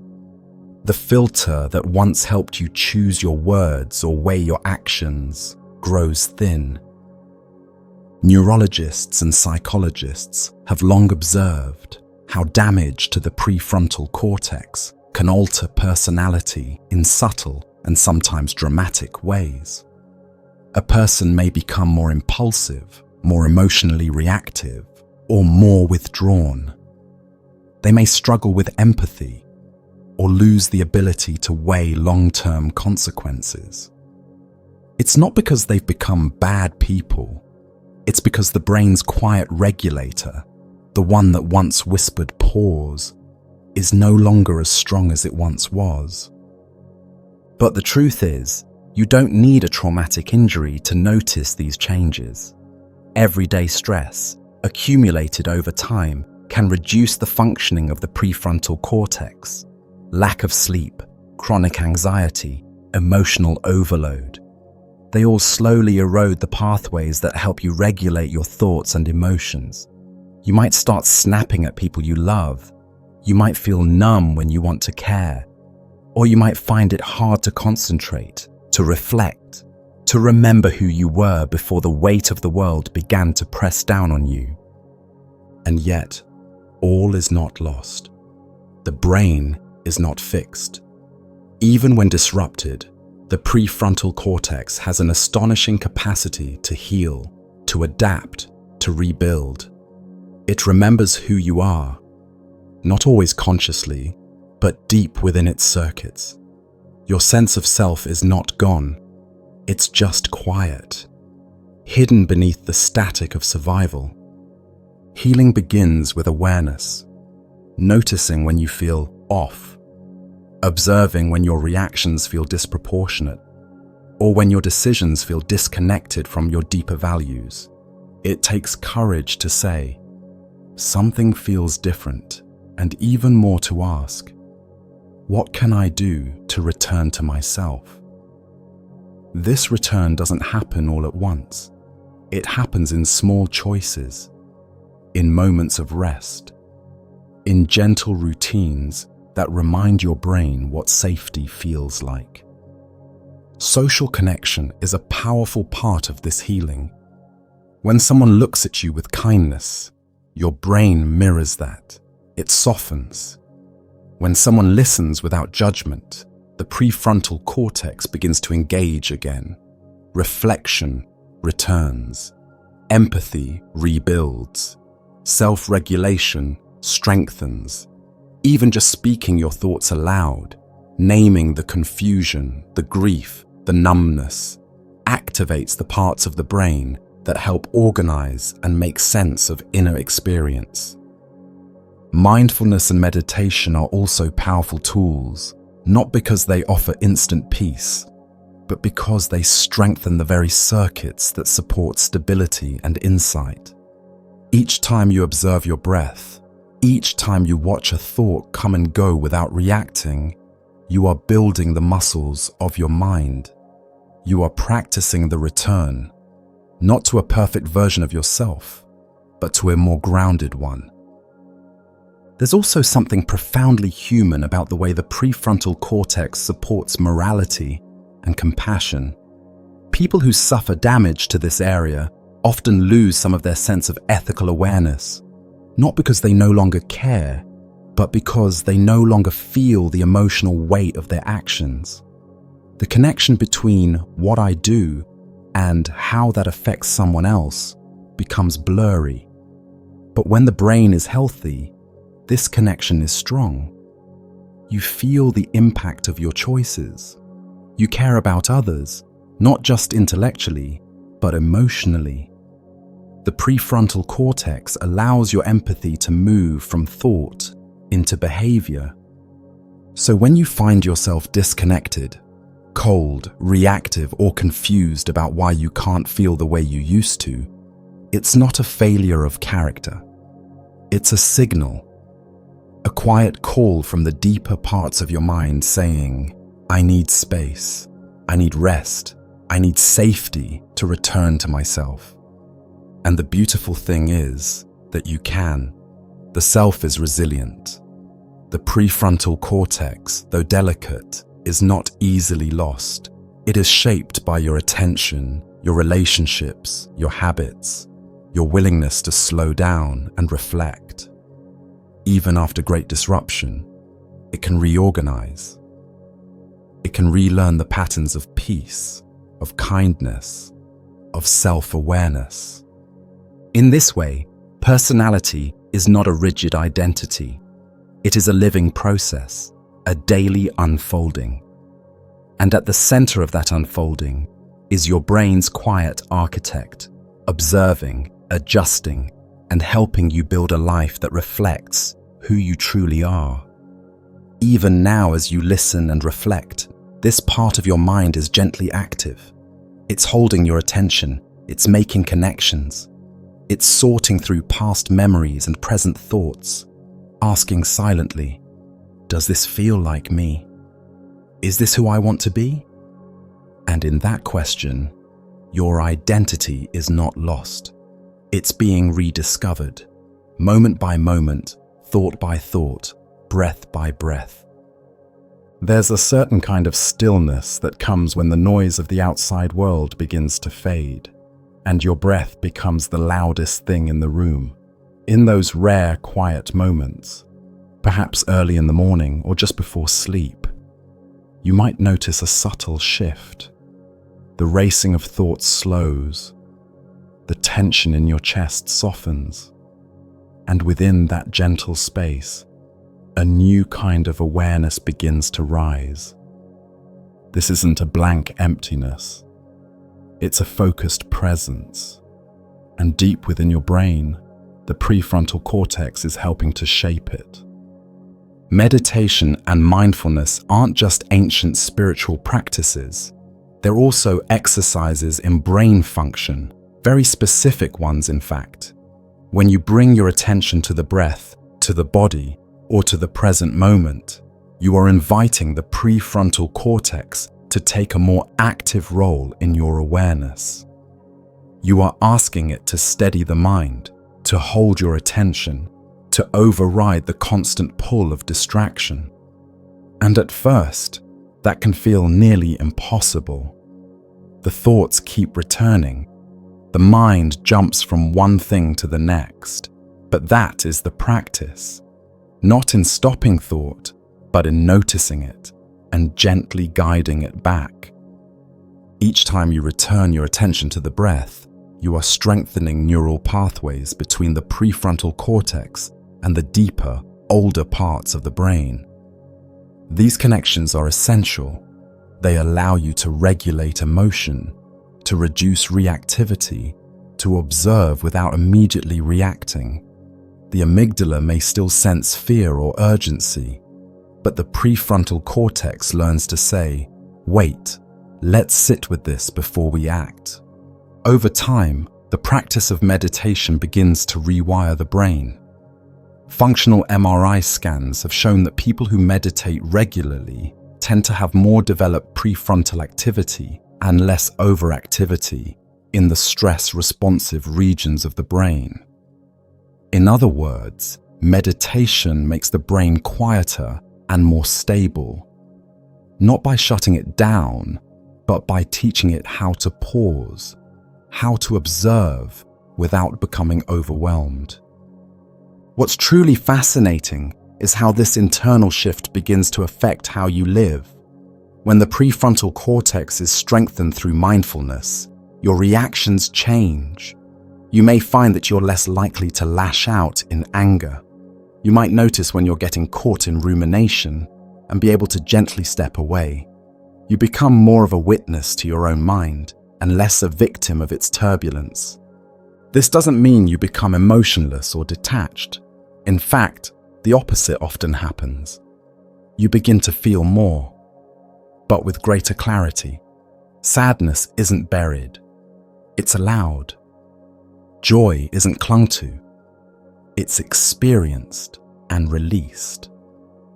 The prefrontal cortex helps create the spaciousness for these emotions to rise and fall without pulling you under.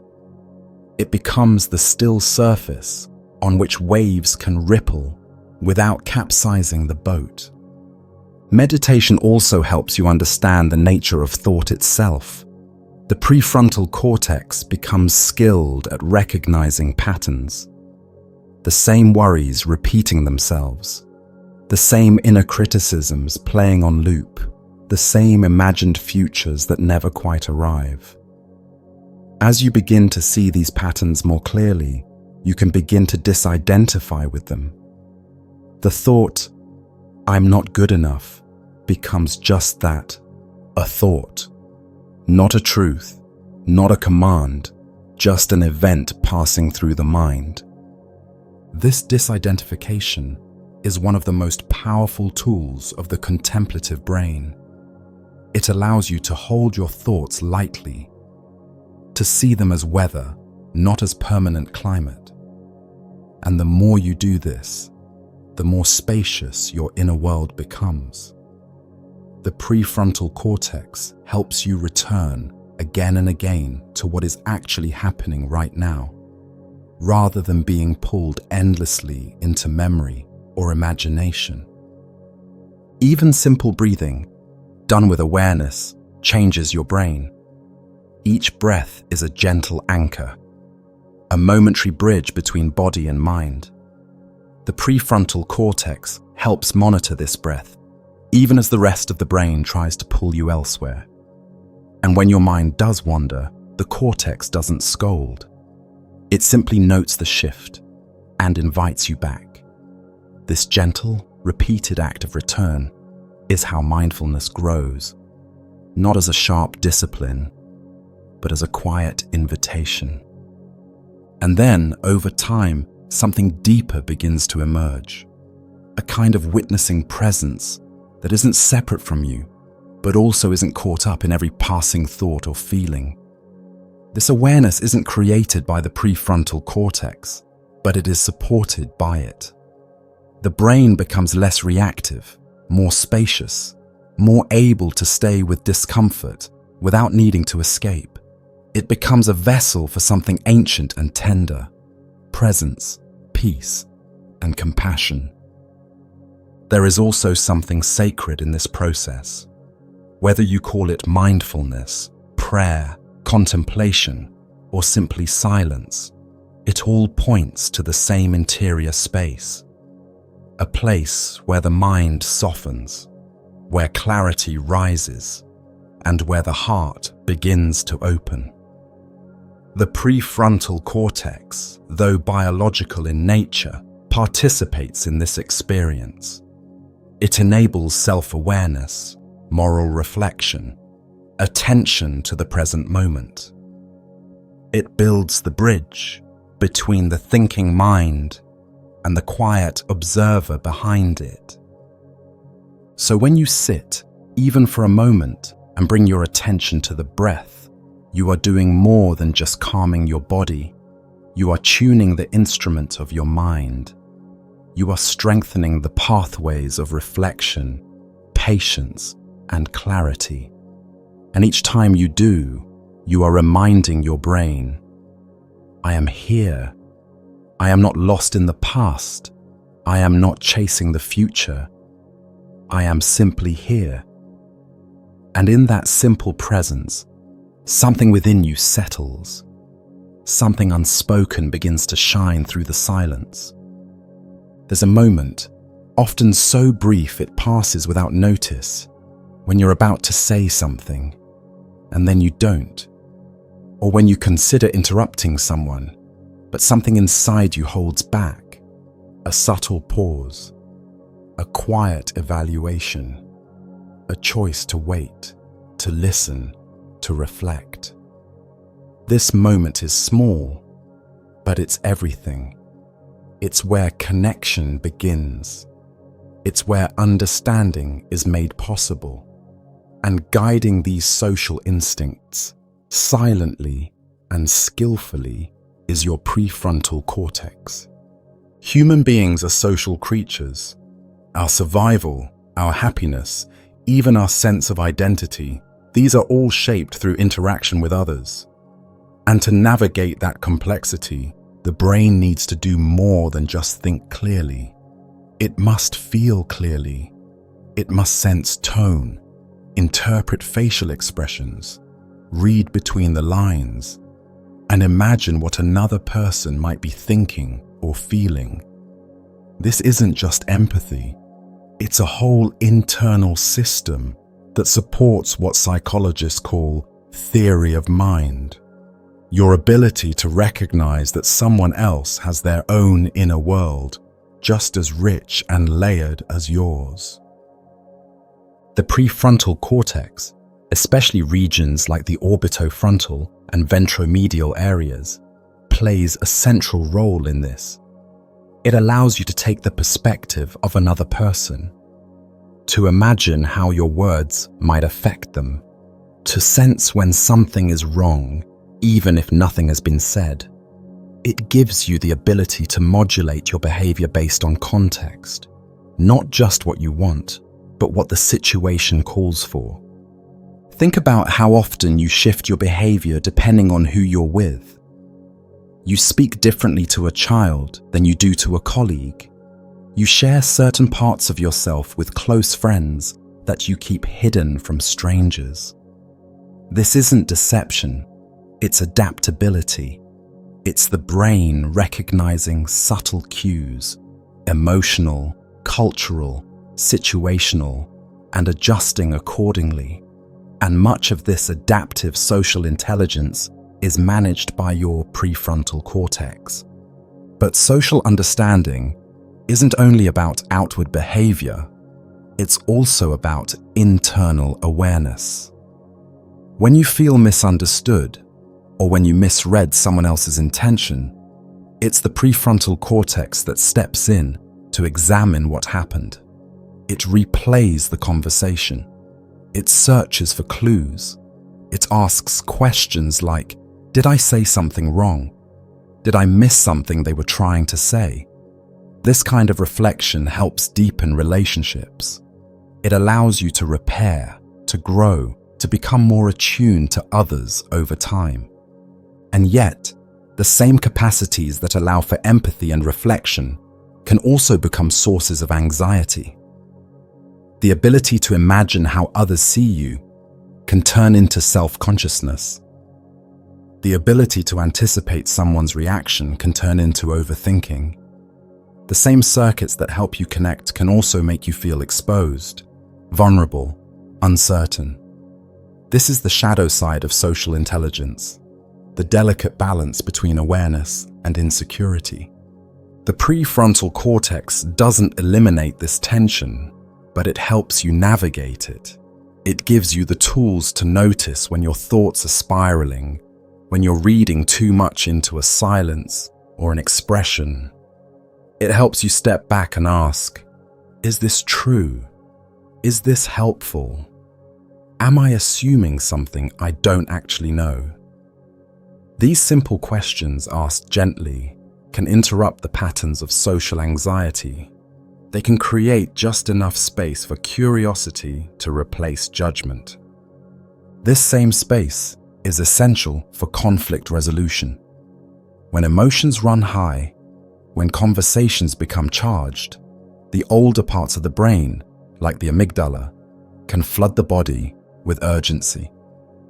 You might feel attacked, dismissed, or angry. The natural impulse is to defend, to push back, to shut down. But when the prefrontal cortex is engaged, another possibility opens. A pause, a breath. The ability to respond rather than react, to say, let's slow down, help me understand what you're feeling. That simple shift changes everything. The prefrontal cortex helps you hold multiple perspectives at once. Not just yours, not just theirs, but the shared emotional space between you. It allows you to remain grounded in your own experience while making room for someone else's. And in that space, empathy grows. Misunderstandings soften. Relationships deepen. Even small, everyday interactions are shaped by this quiet part of the brain. When you notice someone's discomfort in a crowded room and offer them a place to sit. When you remember a friend's difficult day and send them a message. When you sense that someone is holding back and offer them gentle permission to speak. These moments might seem ordinary, but they're not. They are acts of social attunement, evidence of a brain that is watching, listening, feeling beyond itself. This capacity doesn't come from intellect alone. It comes from awareness, and awareness can be cultivated. The more you reflect, the more you listen, not just to others, but to your own responses, the more skilled your prefrontal cortex becomes in navigating the complex dance of human connection. It learns which signals matter, which moments need attention, which words can heal. At the same time, it learns to let go. Not every silence needs to be filled. Not every reaction is about you. The prefrontal cortex helps you discern when to engage and when to simply witness. It reminds you that presence itself, your calm, grounded attention, is sometimes the most powerful offering you can make. And perhaps most beautifully, this part of the brain doesn't just help you understand others. It helps you feel with them. True empathy isn't about solving someone's problem. It's about being there, with them, in it. Not running away from their discomfort, not needing to fix it immediately, just holding space. The prefrontal cortex makes this possible, not through grand gestures, but through subtle, quiet moments of attunement. Even now, as you reflect, it may be recalling a recent conversation, a look someone gave you, a moment of laughter, a misunderstanding, a connection that surprised you. It's sorting through those memories not as data, but as threads in a larger web, an ongoing map of human closeness. And in that map, every choice you make to listen more deeply, to speak more kindly, to pause more often, adds one more thread, one more strand of connection, woven not just with words, but with attention, presence, and care. There's a moment that almost everyone knows.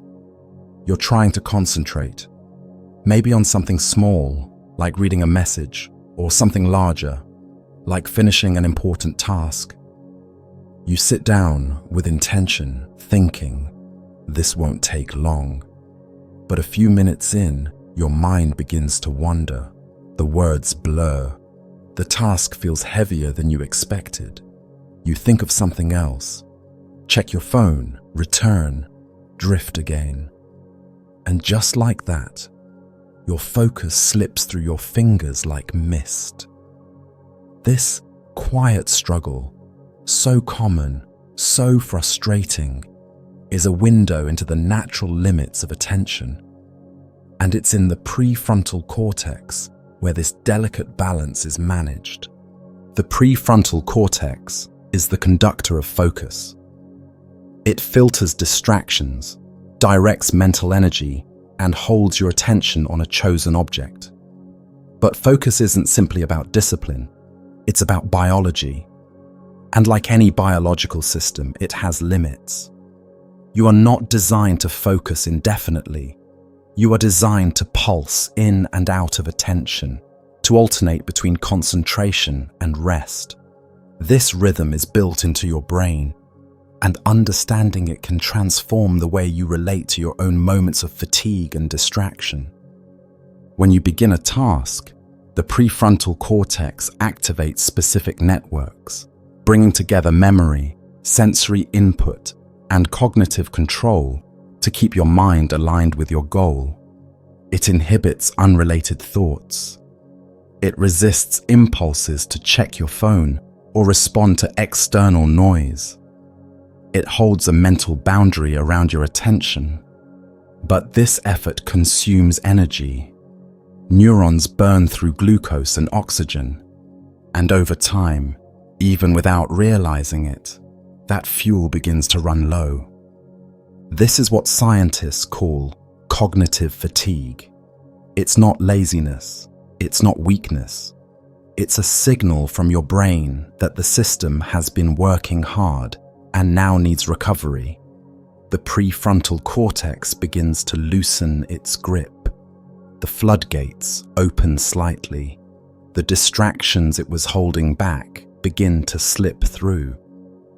Suddenly, irrelevant thoughts feel urgent. Background noises seem louder. Small tasks feel overwhelming. Focus doesn't disappear all at once. It erodes slowly until you're no longer working with your full mental presence. This is why breaks are essential, not as rewards, but as part of the cycle. When you step away, even briefly, the brain recalibrates.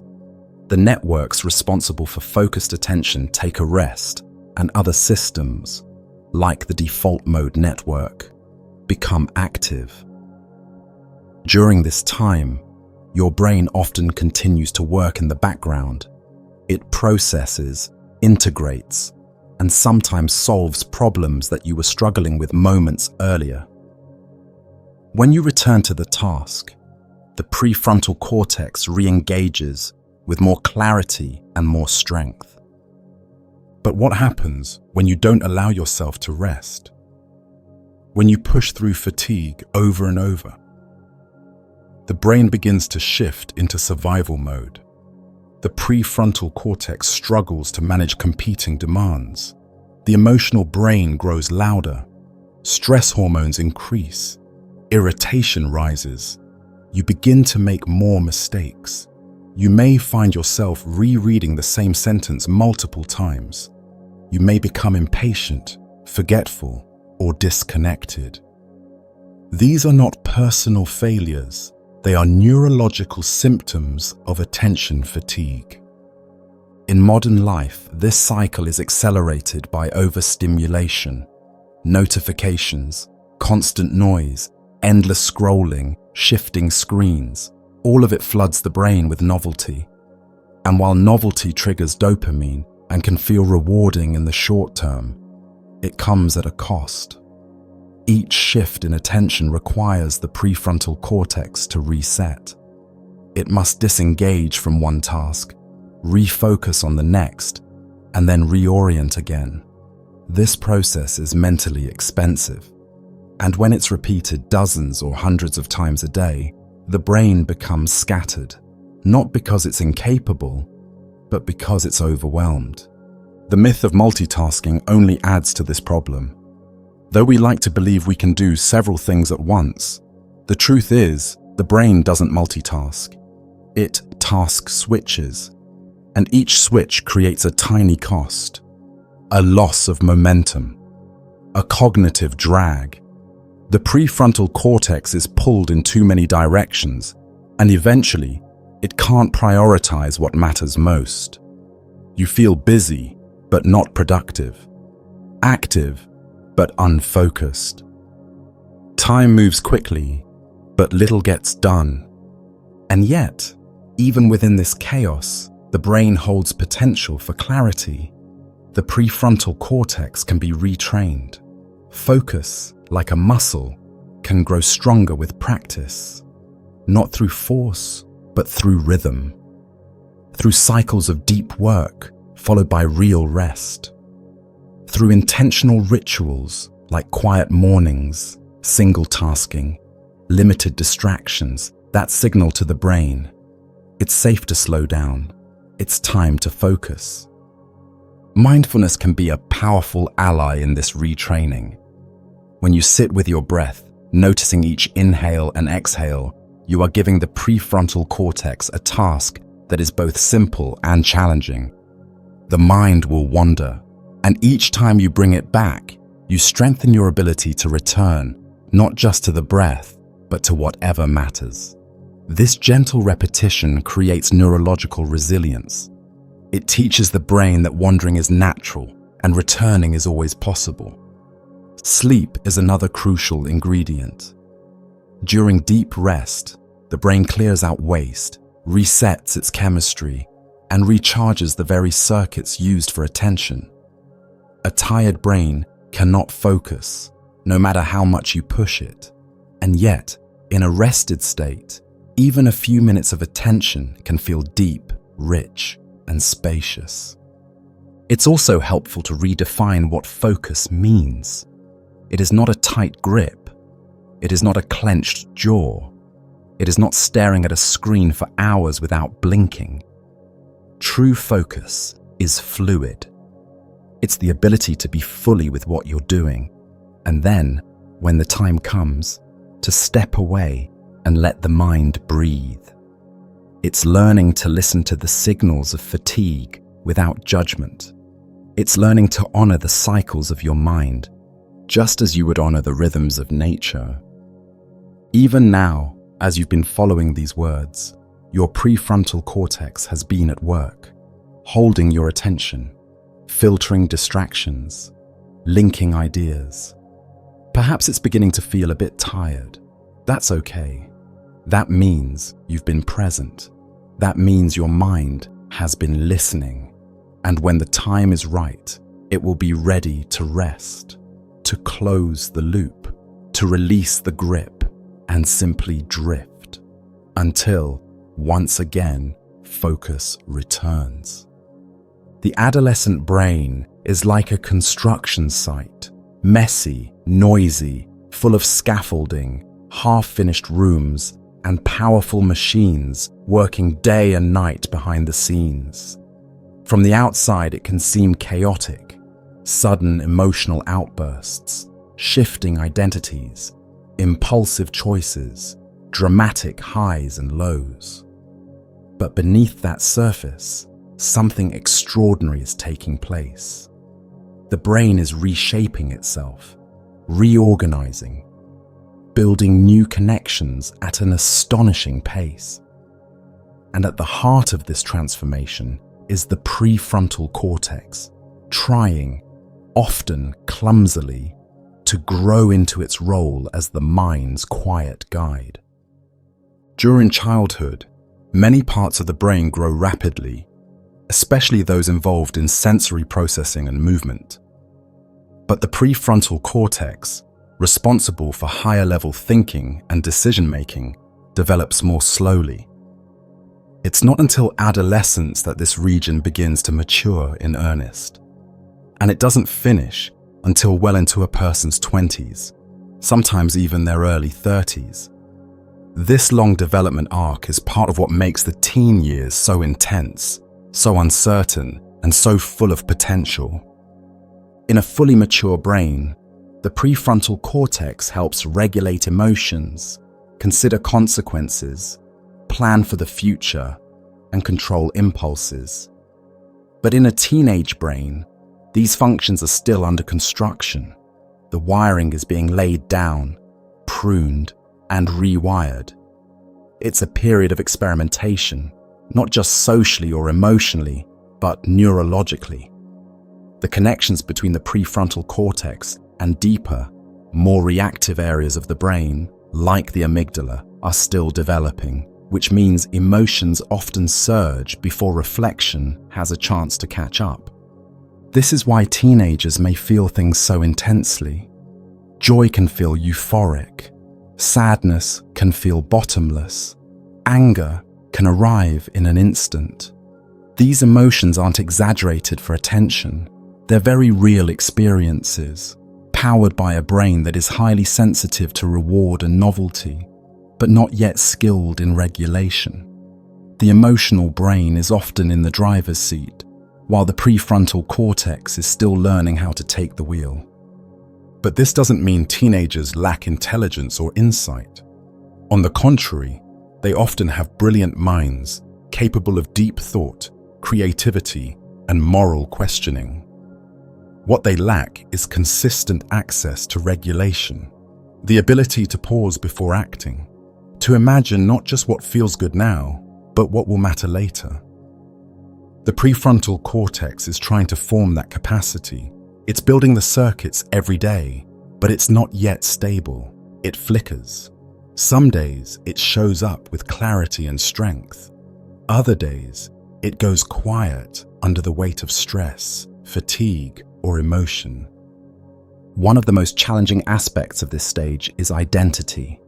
The adolescent brain is deeply involved in self-construction, asking, often unconsciously, who am I? What do I believe? How do others see me?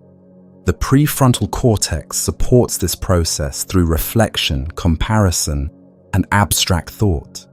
It allows the teenager to consider not just what is, but what could be, to imagine different versions of themselves, to try on different roles, different values, different paths. This exploration is necessary. It's not a sign of instability. It's the foundation of self-awareness. The brain is carving out a mental space where a coherent self can form. It's learning to hold contradictions, to face uncertainty, to recognize patterns across time. But because this process is still maturing, it often comes with confusion, insecurity, intensity. A teenager may feel like a different person from week to week, not because they're being inauthentic, but because their inner world is still assembling itself, one piece at a time. The prefrontal cortex also plays a central role in social awareness during adolescence. Teens become acutely sensitive to how they are perceived by others. They may feel watched, judged, or misunderstood, even when nothing has been said. This is partly psychological, but also neurological. The brain is beginning to model the minds of others with increasing complexity. It's learning to interpret tone, subtext, and body language with greater sensitivity. And this growth in social cognition can create both connection and vulnerability. Every interaction carries weight. Every glance can feel like a message. Every silence can feel like rejection. At the same time, the reward systems in the adolescent brain are particularly active. Dopamine, the neurotransmitter associated with pleasure and motivation, is firing more frequently in response to novelty and risk. The prefrontal cortex is still learning how to interpret those signals, how to weigh the thrill of the moment against the consequences of the future. That's why teenagers often take more risks, seek out new experiences, and feel invincible even when they know the facts. The emotional and reward circuits are loud. The regulatory systems are still learning how to speak up. But here's what's often missed in discussions about the teenage brain. This imbalance isn't a flaw. It's a feature of development. The adolescent brain is meant to take risks, to explore, to push against boundaries. That's how it grows. That's how it learns what it's capable of.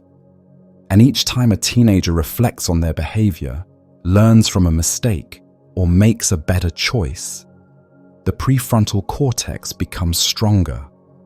The circuits become more stable.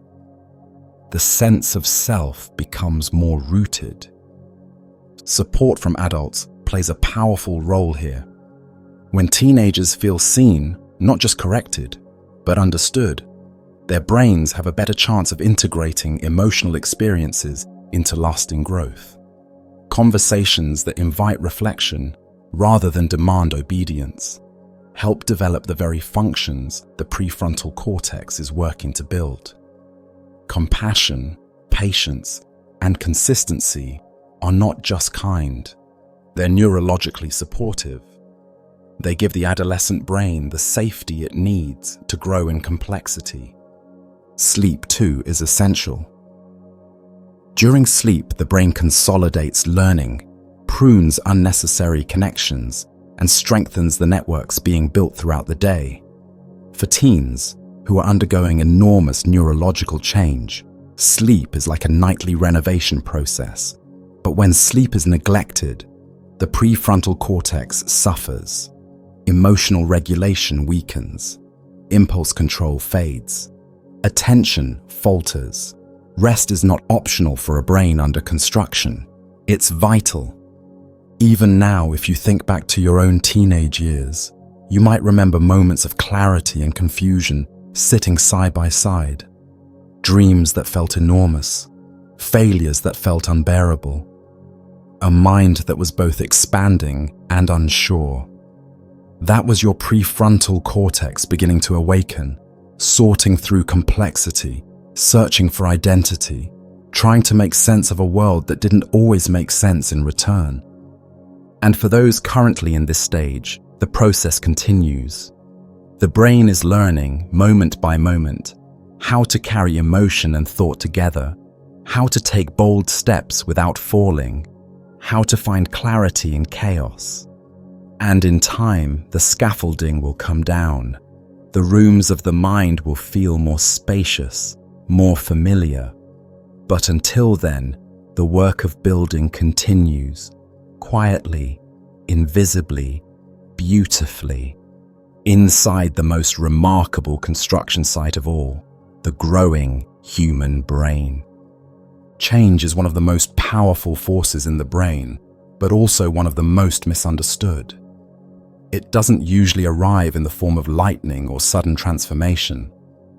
More often, it comes quietly, step by step, through repetition, attention, and the slow rewiring of thought. At the heart of this transformation is the brain's extraordinary ability to reshape itself, a phenomenon called neuroplasticity. And the prefrontal cortex plays a central role in directing that change. Neuroplasticity means that your brain is not fixed. It is not a rigid machine following unchangeable rules. It is alive, flexible, and constantly adapting to experience. Every time you learn something new, practice a skill, or change a habit, your brain is physically altering its structure. Neurons fire together and strengthen their connections.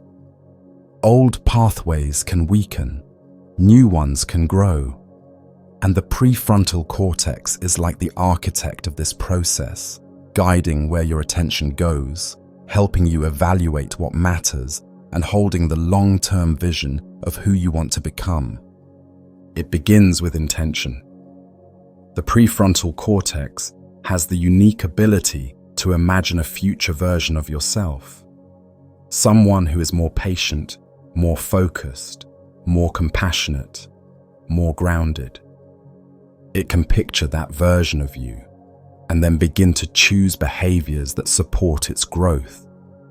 That vision becomes a blueprint, and the repetition of small, daily choices becomes the construction. Let's say you want to become more present. Each time you notice your mind drifting and gently bring your attention back to the moment, back to the breath, to the task, to the person in front of you, you are strengthening the neural circuits of attention. The prefrontal cortex becomes more efficient at redirecting focus. Over time, that redirection becomes easier, more automatic. What once required effort becomes more natural. This is plasticity in action, change that is real, physical, and measurable. But change isn't always comfortable. The brain is efficient, and it prefers familiar paths. Habits, whether healthy or harmful, are well-worn roads in the mind. They offer ease, predictability, even comfort. And when you begin to challenge them, resistance can rise. The prefrontal cortex may hold the vision of change, but the older emotional and reward systems may pull you back toward what is known.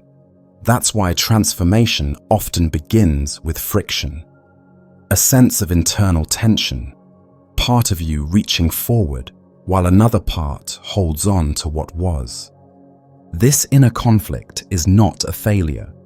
It's the process of rewiring. Each time you make a different choice, one that aligns with your values instead of your impulses, you strengthen new connections in the brain. You teach the nervous system that safety can be found in presence, not just in distraction. That satisfaction can be found in progress, not just in pleasure.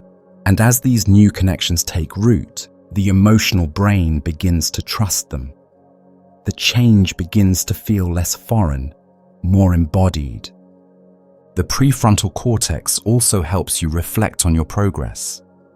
It allows you to step back and observe your patterns over time. To ask, how am I growing? What feels different? What challenges keep returning? These questions aren't always easy. Sometimes the answers reveal discomfort or frustration, or the sense that progress is slower than you hoped. But even this reflection is part of the change. It keeps you engaged in the process.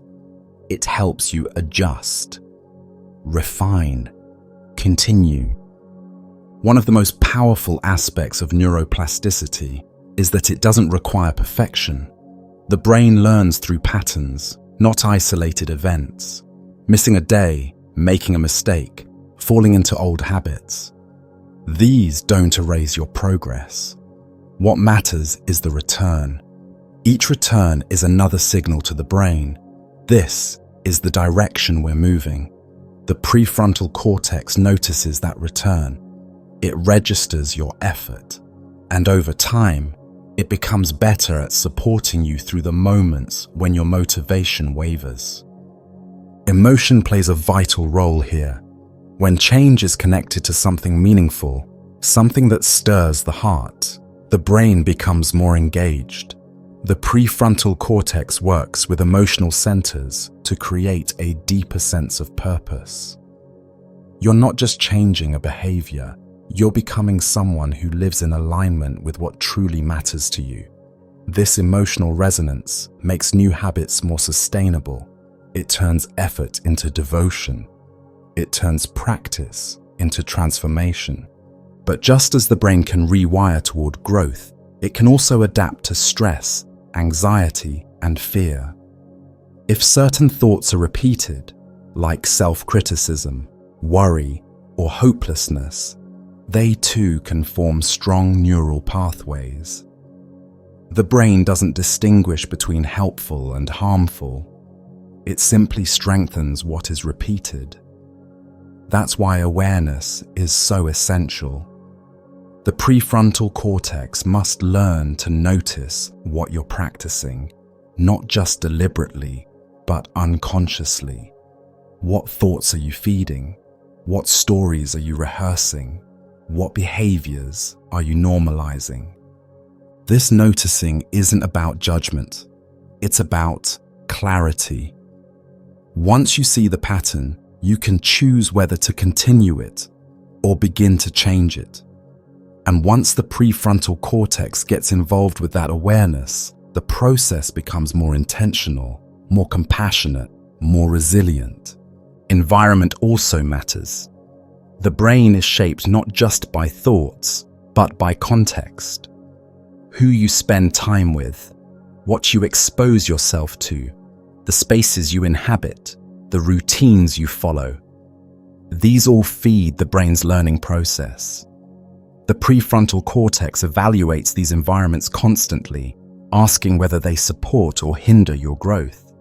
And when you become more conscious of these factors, you can design a life that encourages the kind of brain you want to build. Rest and recovery are part of that design. The brain doesn't rewire in a straight line. It grows in waves, periods of effort followed by periods of integration. Just as the body needs rest after exertion, the mind needs rest after deep focus, reflection, or change. Sleep is particularly important. During sleep, the brain consolidates new learning, prunes unused connections, and strengthens the pathways that are being reinforced during waking hours. Without rest, change becomes harder. With it, the process becomes smoother, more lasting. Even now, as you listen and absorb these ideas, your brain is changing. The prefrontal cortex is helping you hold attention, organize thoughts, and imagine how these ideas apply to your life. And as you imagine, new connections are forming. New possibilities are opening. Something in your inner landscape is shifting, perhaps subtly, perhaps profoundly. And with each moment of awareness, the pattern deepens. The direction becomes clearer, and the transformation continues. Sleep is one of the most mysterious and essential experiences in human life. Every night, we surrender to it. We close our eyes, our muscles relax, our conscious thoughts dissolve, and we drift into a world beyond waking control. And yet, while we lie still, the brain becomes quietly active. Far from shutting down, it enters a complex sequence of cycles, each with its own rhythms and tasks. And deep within this nocturnal landscape, the prefrontal cortex, your brain's center for planning, reflection, and decision-making, finds its moment to rest, reset, and rebuild. Throughout the day, the prefrontal cortex works tirelessly. It helps you concentrate, resist impulses, make choices, regulate emotions, and reflect on what matters. It filters distractions and aligns your actions with your values. But all of this requires energy, cognitive, emotional, and metabolic. By evening, the circuits have been taxed. Decision fatigue sets in. Focus wavers. Emotional regulation becomes harder. The system is depleted, not because it's broken, but because it's human. And the only true way to restore its strength is through sleep. During deep sleep, particularly in the stages known as slow wave sleep, the brain undergoes an intricate process of cleansing and restoration. The glymphatic system, a network of fluid channels in the brain, becomes more active, washing away metabolic waste that builds up during wakefulness. Some of these waste products, like beta amyloid, are associated with cognitive decline when left unchecked. Sleep acts like a nightly detox, clearing the space for clear thinking and emotional balance the next day. But it's not just about cleaning. The prefrontal cortex also uses sleep to process information. During REM, rapid eye movement, sleep, the brain becomes incredibly active in a different way. Emotions, memories, and experiences from the day are replayed, reorganized, and integrated. The prefrontal cortex engages in a kind of behind-the-scenes editing process, sorting through what matters, discarding what doesn't, and weaving fragments of experience into coherent stories that support your sense of self. This is why, after a good night's sleep, problems often seem smaller. Solutions become clearer. What once felt overwhelming becomes more manageable. The brain has had time to reset emotionally and cognitively. The prefrontal cortex, in particular, becomes more efficient again, better able to focus, to filter distractions, to stay calm under pressure. It doesn't need to be stronger the next day. It simply needs to be rested. When sleep is disrupted, however, this process falters. Studies show that even a single night of poor sleep can significantly reduce prefrontal activity. You become more reactive, more impulsive, less able to regulate your thoughts and emotions. The amygdala, the brain's fear and emotion center, becomes more dominant. Without enough rest, the balance shifts. You may feel more anxious, more irritable, more prone to negativity, and decisions that normally seem simple begin to feel overwhelming. Chronic sleep deprivation compounds these effects.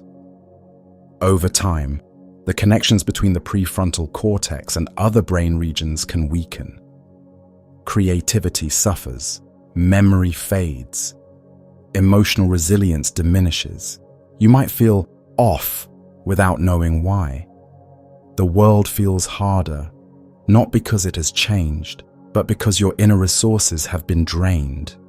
And when this becomes normal, when the brain is constantly operating in a sleep-deprived state, it becomes harder to even remember what true mental clarity feels like. But the relationship between sleep and the prefrontal cortex isn't only biological, it's also deeply emotional. This part of the brain is where you carry your sense of self. It holds your values, your goals, your memories, your relationships. And during sleep, especially dream-rich REM sleep, the brain doesn't just process tasks, it processes you. It sifts through who you are becoming. It reflects on the day not as data, but as a living story. Dreams often feel strange, surreal, or illogical, but they are not random. The prefrontal cortex, while less active in dreaming than during waking life, still plays a role in maintaining narrative structure. It weaves together fragments, memories, feelings, unresolved conflicts, and creates something symbolic, something meaningful in its own mysterious language. Even if we don't remember our dreams, the emotional processing they offer leaves a trace. You might wake up feeling lighter, as if something heavy was quietly carried through the night and gently released. The prefrontal cortex also benefits from sleep by enhancing neuroplasticity. When you learn something new during the day, your brain creates temporary connections, but it is during sleep that those connections are solidified. If you're learning a new skill, practicing mindfulness, or trying to change a habit, sleep helps those new patterns take root. It's as if the brain is saying, "You worked on this today, I'll take it from here." Without sleep, those lessons remain fragile, easily lost. There is also a kind of intelligence in the way the prefrontal cortex interacts with dreams and memory. Some of the most creative breakthroughs in history came to people during or just after sleep. Ideas that arrived fully formed, solutions that emerged from nowhere. But they didn't come from nowhere.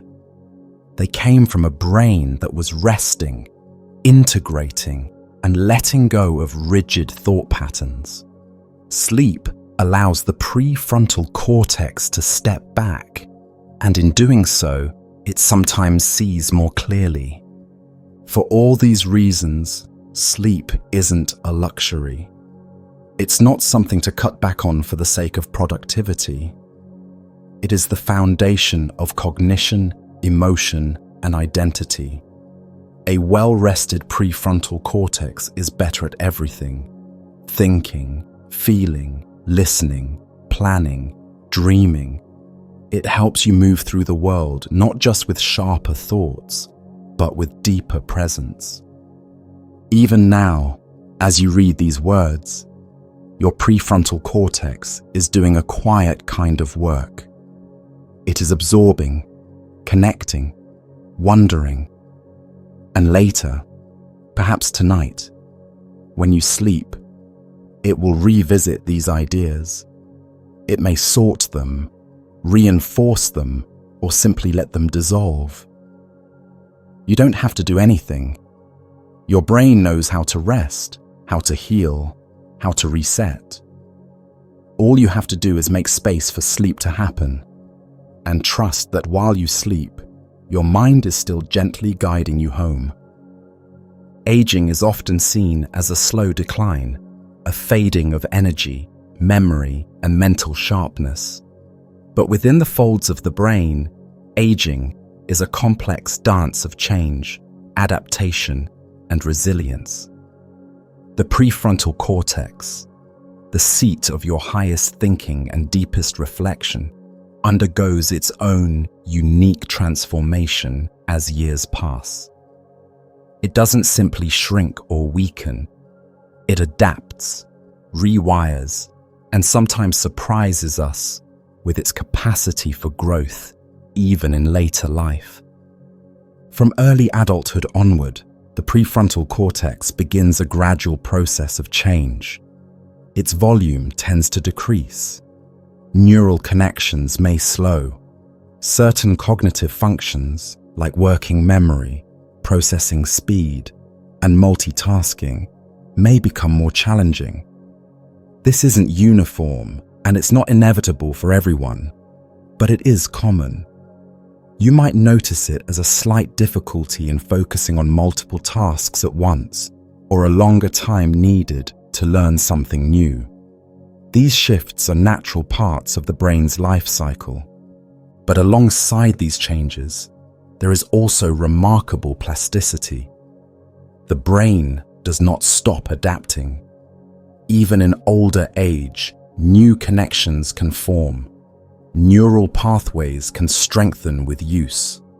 Cognitive training, physical exercise, social engagement, and mental challenge all support the ongoing health of the prefrontal cortex.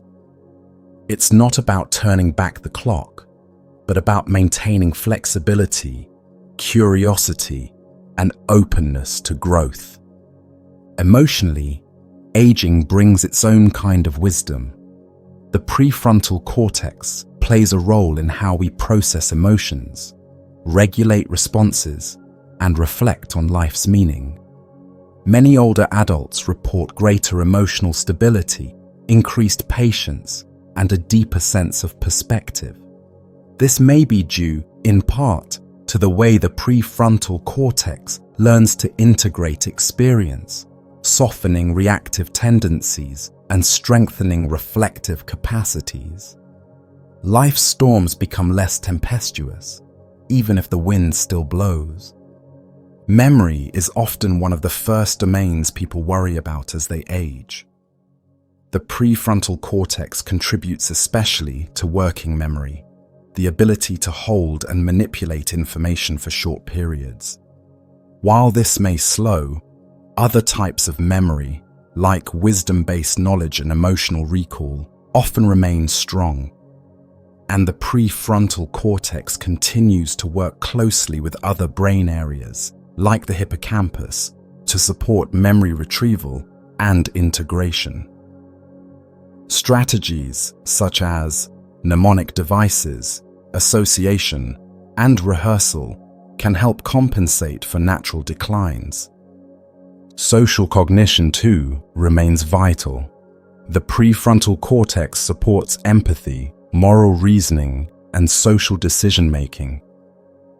Aging can enhance these capacities, as experience provides richer context for understanding others. Older adults often become better at reading subtle social cues, managing conflicts with grace, and prioritizing meaningful relationships. This social wisdom is one of the brain's great gifts over time. However, challenges do arise. Age-related changes in blood flow, cellular health, and neurochemical balance can impact the prefrontal cortex's function. Chronic conditions such as hypertension, diabetes, or inflammation may accelerate decline if unmanaged. This underscores the importance of holistic care. Nutrition, exercise, stress management, and mental stimulation all contribute to preserving brain health. Importantly, the way we think about aging influences the brain's trajectory. Beliefs about decline or growth can shape behavior, motivation, and even neural patterns. A positive mindset, curiosity, and engagement in meaningful activities foster resilience in the prefrontal cortex. This is not just wishful thinking. It's supported by research showing that active lifestyles and social connection are among the strongest predictors of cognitive health in later life. The prefrontal cortex's role in self-awareness and identity also deepens with age. As life's chapters unfold, this part of the brain helps integrate memories, regrets, achievements, and hopes into a coherent narrative. This storytelling is not just a mental exercise. It is a way of making sense of life's meaning, fostering peace, and preparing for transitions. Many older adults describe a growing capacity for acceptance and gratitude, qualities nurtured by reflective prefrontal function. Sleep patterns may shift with age, and since sleep supports prefrontal health, it becomes increasingly important to prioritize rest. Meditation, gentle exercise, and social engagement further support the brain's adaptability. Even hobbies like reading, puzzles, or creative arts provide mental challenges that encourage neuroplasticity. Technology and new learning can also invigorate the aging prefrontal cortex. Engaging with new tools, languages, or social platforms stimulates cognitive processes. The brain enjoys novelty at any age. It thrives when invited to explore, question, and create. And while the prefrontal cortex changes, it also reminds us of the fluidity of self. Our thoughts, emotions, and identities are not fixed, but evolve over time. Aging invites us into a deeper dialogue with ourselves, a chance to refine priorities, cultivate compassion, and embrace the present moment more fully. Even now, as you consider your own journey through time, your prefrontal cortex is quietly weaving the threads of past and present. It's helping you understand what you value, what you've learned, and where you might still grow. It holds the balance between memory and anticipation, reflection and action. In its silent work lies the possibility of aging not as decline, but as transformation, a continuing unfolding of mind, heart, and self. There is a strange and beautiful gift tucked deep inside your mind, the ability not only to think, but to think about thinking itself. This reflective power is one of the hallmarks of human consciousness, and it resides largely within the folds of your prefrontal cortex. It is the mirror in which your mind sees itself, the quiet observer behind every thought, feeling, and sensation. This is self-awareness, the sense that you are more than just your experiences, that you are the witness to them, the storyteller of your own life. Self-awareness allows you to step back from the immediacy of your reactions and ask, who am I in this moment? What am I feeling? Why do I think this way? It gives you a kind of mental distance, a pause between stimulus and response, between event and interpretation. This pause is precious. It is the space where choice becomes possible. Without it, you might be swept away by impulses, trapped in cycles of habit, or lost in waves of emotion. The prefrontal cortex is central to this process. It integrates sensory information, memories, emotions, and goals to create a coherent narrative of self. It allows you to hold your identity over time, to recognize that the person you were yesterday is connected to the person you are today, even as change unfolds. This continuity of self is not static. It is a dynamic story, one that you author moment by moment, shaped by reflection, experience, and intention. At times, this self-reflective capacity can be uncomfortable. To truly see yourself, to confront your fears, your shortcomings, your contradictions, requires courage. The prefrontal cortex facilitates this brave encounter. It allows you to examine your thoughts without being overwhelmed by them. It supports curiosity instead of judgment. It creates a safe internal space where vulnerability can be met with compassion. Self-awareness also deepens your emotional life. When you recognize not just that you are angry, but why you are angry, the emotion loses some of its raw power. It becomes something to understand, to learn from, to transform. This ability to name and explore your feelings strengthens emotional regulation and resilience. It helps you move from reaction to response, from chaos to calm. Beyond the personal, self-awareness connects you to others in profound ways. When you understand your own mind, you become better able to understand theirs. Empathy, compassion, and social intelligence all grow from the same reflective roots. The prefrontal cortex supports this bridge between self and other, allowing you to navigate complex social worlds with grace and insight. Meditation, journaling, therapy, and quiet contemplation are some of the many paths that cultivate self-awareness. They train the prefrontal cortex to notice patterns in your thinking, to catch habitual responses, and to explore deeper layers of meaning.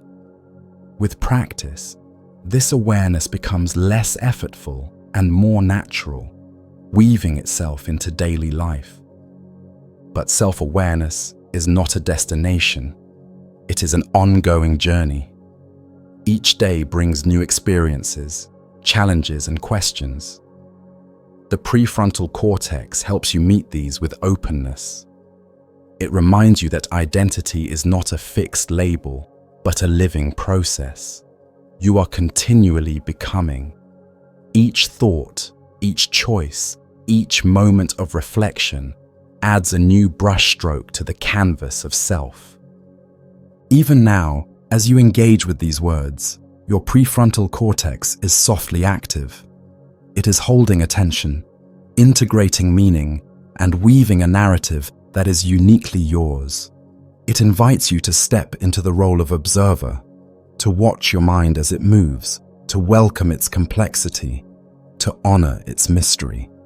In this witnessing, you find freedom from being defined solely by past experiences or fleeting emotions, freedom to choose your path, to shape your story, to live with intention. And in this space, the silent mirror within, lies the true power of the human mind. The power not only to know, but to know that you know, to be aware that you are aware, This is the heart of self-awareness, the quiet light in the prefrontal cortex that guides you through the ever-changing landscape of your inner world. It is not always bright or steady. Sometimes it flickers, sometimes it dims, but it is always there, waiting to be noticed, nurtured, and embraced. And as you continue on your journey, through thought, through feeling, through life itself, this gentle observer walks beside you, reflecting, questioning, holding space. The mind's mirror, forever turning, forever clear, forever ready to reveal the depths of who you truly are. As we come to the close of this journey through the remarkable landscape of your prefrontal cortex, take a moment to let it all settle within you. What we've explored isn't just anatomy or biology. It's the essence of what makes us human. The capacity to think deeply, to feel profoundly, to choose consciously, and to grow endlessly. Your prefrontal cortex is the silent architect of your experience, guiding your focus, shaping your identity, and weaving the delicate threads of thought and emotion into the rich tapestry of your life. Remember, this part of your brain is not a fixed machine, but a living, breathing system that changes with every breath, every thought, every moment of awareness. It is with you in your quietest reflections and your boldest decisions. It invites you to pause, to observe, and to respond with clarity rather than reaction. It empowers you to become the author of your own story, one mindful choice at a time. So wherever you are in the world, whatever your story may be, know that within you lies this incredible capacity for insight and transformation. Nurture it with kindness, patience, and curiosity. Give yourself space to rest, to dream, to feel. Trust in the rhythms of your mind, the dance between stillness and action, between emotion and reason. Thank you for sharing this time with me, for opening your mind to the mysteries within, and for stepping closer to the profound awareness that defines your humanity. If this exploration has touched something inside you, consider returning here anytime you seek calm, clarity, or connection with yourself. And before you go, I'd love to know, where in the world are you watching from? Share your corner of this vast, beautiful planet below. Until next time, be gentle with your mind, be present with your breath, and remember, the journey inward is the greatest adventure you will ever undertake. Take care, and I'll see you soon.